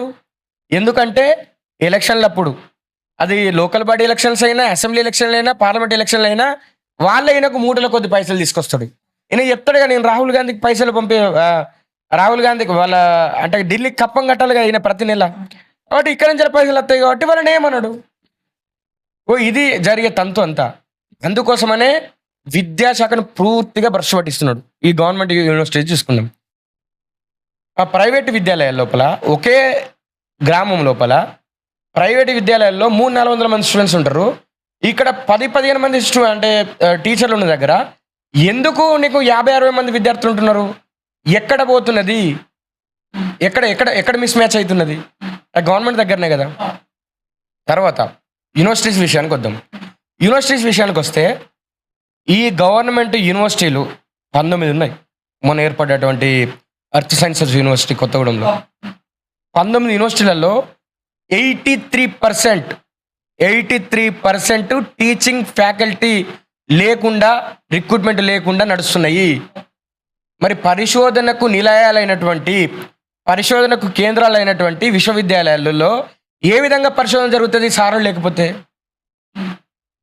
ఏ విధంగా పరిశోధన జరుగుతుంది? ఇక్కడ చదివేటువంటి రీసెర్చ్ చేసేటువంటి వాళ్ళకి ఈ రీసెర్చ్ అసిస్టెంట్ కింద అంటే అసిస్టెంట్స్ కింద నువ్వు ఆర్థిక సాయం చేయకపోతే, ఫెలోషిప్ చేయకపోతే ఏ విధంగా రీసెర్చ్ చేస్తారు? ఇక్కడ ఉన్నటువంటి గవర్నమెంట్ యూనివర్సిటీ లోపల వాటి బడ్జెట్కి అనుకూలంగా నువ్వు బ్లాక్ గ్రాంట్ ఇవ్వకపోతే ఏ విధంగా ఇక్కడ యూనివర్సిటీలు నడుస్తాయి? నేను చెప్తున్నా, మీ ఉస్మానియా యూనివర్సిటీ అయినా మా కాకతీయ యూనివర్సిటీ లోపలైనా ఎందుకు ఇక్కడ సెల్ఫ్ ఫైనాన్స్ కోర్సులు ఉండాలన్నా?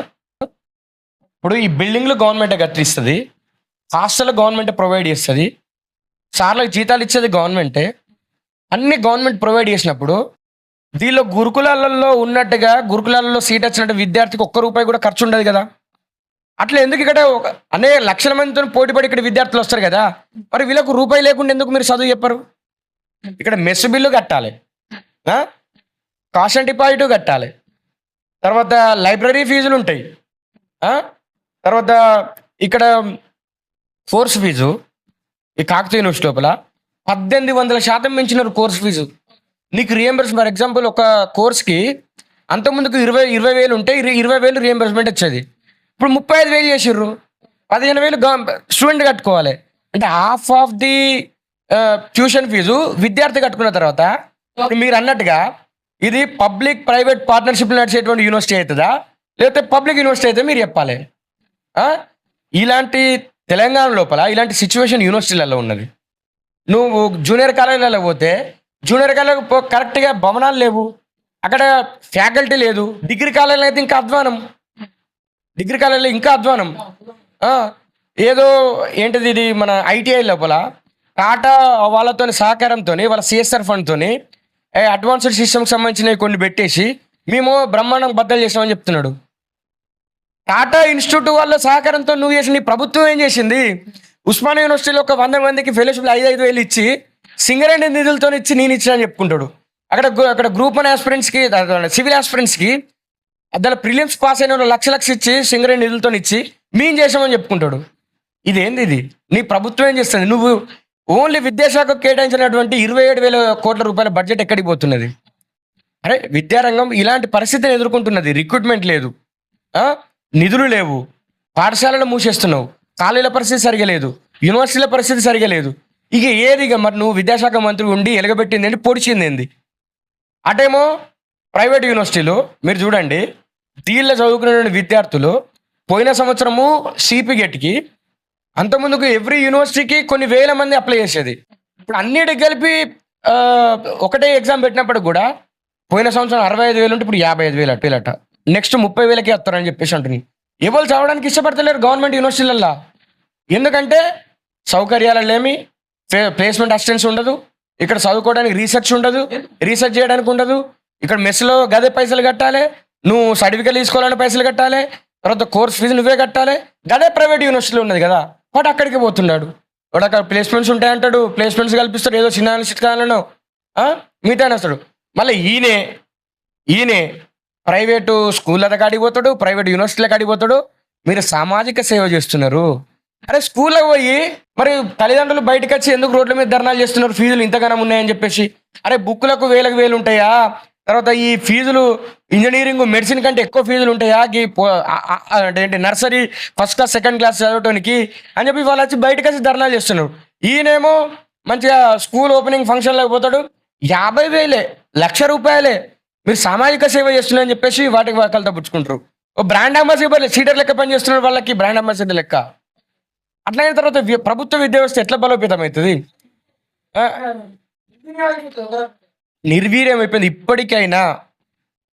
ఇప్పటికైనా మా ప్రథమ ప్రాధాన్యం రియంబర్స్మెంట్, ఈ స్కూల్లో మూసివేత కాకుండా చూసుకోవడము, తర్వాత యూనివర్సిటీల బడ్జెట్, తర్వాత రిక్రూట్మెంట్, తర్వాత నిరుద్యోగులు ఎవరైతే ఈ రాష్ట్రం రావడానికి కారణమైన వాళ్ళు, తర్వాత వచ్చిన తర్వాత 10 ఏళ్ళు వెళ్ళినటువంటి ప్రభుత్వాన్ని పోగొట్టిన వాళ్ళు నిరుద్యోగులు. ఆ నిరుద్యోగులకు జాబ్ క్యాలెండర్ మొత్తం ఇట్లా అన్ని పేపర్ల ప్రధాన శీర్షికలల్లో మొత్తం February 1st ఈ నోటిఫికేషన్ వస్తుంది, March 1st ఈ నోటిఫికేషన్, ఇట్లా అని చెప్పి 2 లక్షల ఉద్యోగాలకు సంబంధించిన నోటిఫికేషన్ ప్రధాన శీర్షికలలో ఇచ్చిండు. కానీ ఇప్పటి వరకు ఒక నోటిఫికేషన్ గతి లేదు. అట్నే సెంట్రల్ గవర్నమెంట్ లో 9 లక్షల వేకెన్సీలు ఉన్నాయి, దాని గురించి కూడా పోరాటం చేయాలి. చేస్తారా? చేస్తారు. చేస్తామన్నా, చేస్తాం. రోజ్గార్ మేళా ద్వారా ప్రధాని గారు కూడా ఏం చేస్తున్నారు కూడా మీరు మీడియాలో చెప్పాలి. డిమాండింగ్ ఖాళీగా ఉన్నటువంటి వాటిని భర్తీ చేయాలి. మీరు చూడండి, నాతో రండి, అంటే అక్కడ ఉన్న వైస్ ఛాన్సలర్తో మాట్లాడదాం. సెంట్రల్ యూనివర్సిటీలలో నిత్య కృత్యంగా రిక్రూట్మెంట్ అనేది జరుగుతూనే ఉంటుంది. మరి ఇక్కడ లేదు కదా, మరి అదే అంటున్నాం మేము. అరే నువ్వు యూనివర్సిటీలు స్వయం ప్రతిపత్తి కలిగని ఎందుకు వాళ్ళకు రిక్రూట్మెంట్ చేసుకోవడానికి అవకాశం ఇవ్వవు? అరే ఈసీ మీటింగ్ పెడితే వాళ్ళు ఐఏఎస్ ఆఫీసర్లు చుట్టూ తిరిగన్నా, వీళ్ళు ప్రొఫెసర్లా లేకపోతే వీసీలు అయ్యండి, స్పైన్ లేని వీసీలని ఇచ్చాను. ఇక్కడ బ్యాక్ డోర్ నుంచి వచ్చారు కాబట్టి వీళ్ళకి ధైర్యం లేదు కాబట్టి వాళ్ళకి వ్యతిరేకంగా మాట్లాడరు. వీళ్ళే కరెక్ట్గా ఉంటే ఎందుకు జరగదు? మీరు రిక్రూట్ చేసుకుంటాం, మాకు లేకపోతే నాకు గ్రేడింగ్ రాదు, మాకు ఇక్కడ లేకపోతే మాకు ఏంటి ప్రాజెక్టులు రావు అని చెప్పేసి వీళ్ళు రిక్రూట్మెంట్ చేసుకోవాలి కదా. నేను చేసుకోగా వాళ్ళ మీద ఒత్తిడిగా వెళ్ళొద్దన్నారు, వీళ్ళకి కూర్చోబడుతుంది. అట్లా గురుకులాలు చూసుకుంటే, గురుకులాలన్నా బీసీ గురుకులాలకు 80% బీసీ గురుకులాలకు సొంత భవనాలు లేవు. ప్రతి విద్యా సంవత్సరం స్టార్ట్ అయినప్పుడు మనం పేపర్లలో చూస్తాం, వాడు అత్తడు ఓనర్ తాళం వేసుకొని పోతాడు. బాత్రూమ్లల్లో అమ్మాయిలు 3 గంటలకు లేచి ఉంటారు, 3 గంటలకు లేచి ఉండి స్నానాలు సరిగ్గా చేయక, బాత్రూమ్లలో వాటర్ లేక దారుణంగా ఉంటుంది గురుకులాల పరిస్థితి. అరే గురుకులాలలో బాత్రూమ్ల పరిస్థితి సరిగా లేక, తర్వాత పాఠశాలలో బాత్రూంలో చీరలు కట్టుకొని దడి కట్టుకొని పోతే, అరే టాబ్లెట్లు వేసుకునేటువంటి పరిస్థితి మన అక్క జిల్లాలకు ఉన్నదన్న ఈ రాష్ట్రం లోపల. ఫుడ్ పాయిజన్ ఘటనతో నువ్వు అంటున్నావు కామన్ మెనూ పెట్టినా, మంచి మెనూ పెడుతున్నా అని చెప్పేసి అంటున్నాడు. ఎందుకు ఫుడ్ పాయిజన్ ఘటన అయితే 120 మంది ముక్కు పచ్చలని పిల్లలు చనిపోయారు, ఇవన్నీ ప్రభుత్వ హత్యలు కాదా? మరి ఏ విధంగా ఒక విద్యాశాఖ మంత్రి ఉండి వీటన్నిటిని కవర్ చేసుకుంటుండు? సిగ్గు అనిపించాలి కదా. ఈయన మంత్రి, ఈయన విద్యాశాఖ మంత్రి, ఈయన ముఖ్యమంత్రి. ఏం లేదు, తెల్లారు లేస్తే ఎట్లా డైవర్షన్ పాలిటిక్స్ చేయాలి, సమస్య వచ్చిందనుకో డైవర్షన్. ఓ హైడ్రాన్ తీసుకొచ్చి నువ్వు ఎవరికైనా పెట్టినావు, పేదోళ్ళ ఇళ్ళని కూలగొట్టినావు కదా. మరి పేదోళ్ళ ఇళ్ళని కూలగొట్టిన తర్వాత అన్ని సాఫ్ చేసి, నాలలు సాఫ్ చేస్తావి, చెరువులు సాఫ్ చేస్తావి, అంత ఓకే. మనం హైదరాబాద్లో ఉంటాం, హైదరాబాద్ 5 నిమిషాలు వాన కొడితే మరి ఎందుకు మునిగిపోయినాయి? మళ్ళీ అన్ని క్లియర్ అయిపోవాలి కదా. చెరువులలో పోవాలి, నాలలో పోవాలి, పోయి హుస్సేన్ సాగర్ లేకపోతే బయటకి వచ్చి మూసినదిలో కలిసి పోవాలి. మరి ఎందుకు ఆ వరద నీరు వస్తే మూసినది కూడా శుభ్రం కావాలి కదా మంచిగా. మరి ఎందుకు ఏమైంది? ఏం లేదు, కమిషన్ వచ్చేటువంటి పనులు చేస్తాడు. 30% కమిషన్ అని చెప్పేసి వాళ్ళు ఎమ్మెల్యేలు, ఎంపీలు, తర్వాత మంత్రులు చెప్తున్నారు. అరే మేము కమిషన్ అయిపోతే మాకు కూడా పనులు చేస్తలేరు నాయన అని చెప్పేసి వాళ్ళే మొత్తుకుంటున్నారు. తెలంగాణ రాష్ట్రం లోపల గట్లున్నది. దాచుకోవాలి, చిన్నోని కొట్టాలి, పెద్దోనికి పెట్టాలి. పెద్దోని కొట్టి చిన్నోనికి పెట్టుడు కాదు, చిన్నోని కొట్టాలి, పెద్దోనికి కొట్టాలి. చిన్నోని బెయిరిచ్చిండు. మహారాష్ట్ర తర్వాత హర్యానా ఎలక్షన్స్ అప్పుడు హైడ్రాతో హంగామా వేసిండు. ఇక్కడ హంగామా వేసుడితేనే చిన్నోని బెయిరిచ్చుడితేనే మళ్ళీ నాగార్జున ఎందుకు ఏమడుతుంది అక్కడ పోయి ఒక కొండి పెట్టి ఇట్లా గెలికిచ్చినట్టు చేసిండు. ఏం కన్వెన్షన్ హాల్లో గెలికిచ్చినట్టు చేసిండే. ఆయన ఏమి ఇచ్చినా ఏం కథో.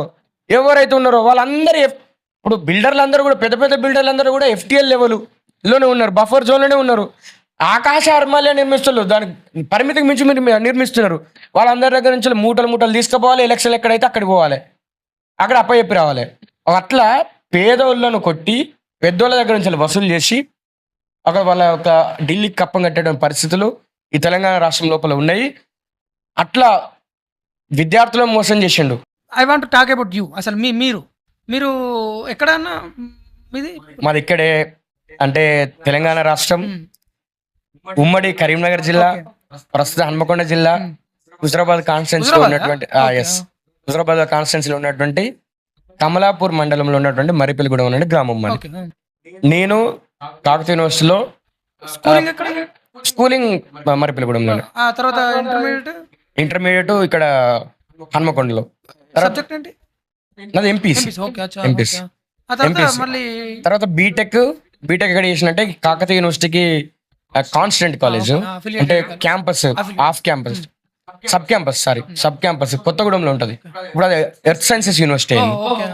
అక్కడ కాలేజ్ ఉంటది, అక్కడ ఇంజనీరింగ్ చేసిన. తర్వాత మళ్ళీ తర్వాత ఇక్కడ అప్పనిసలు ఏబీవీపీలో ఉన్నారా? నేను పీజీకి వచ్చిన తర్వాత ఏబీ, ఓకే.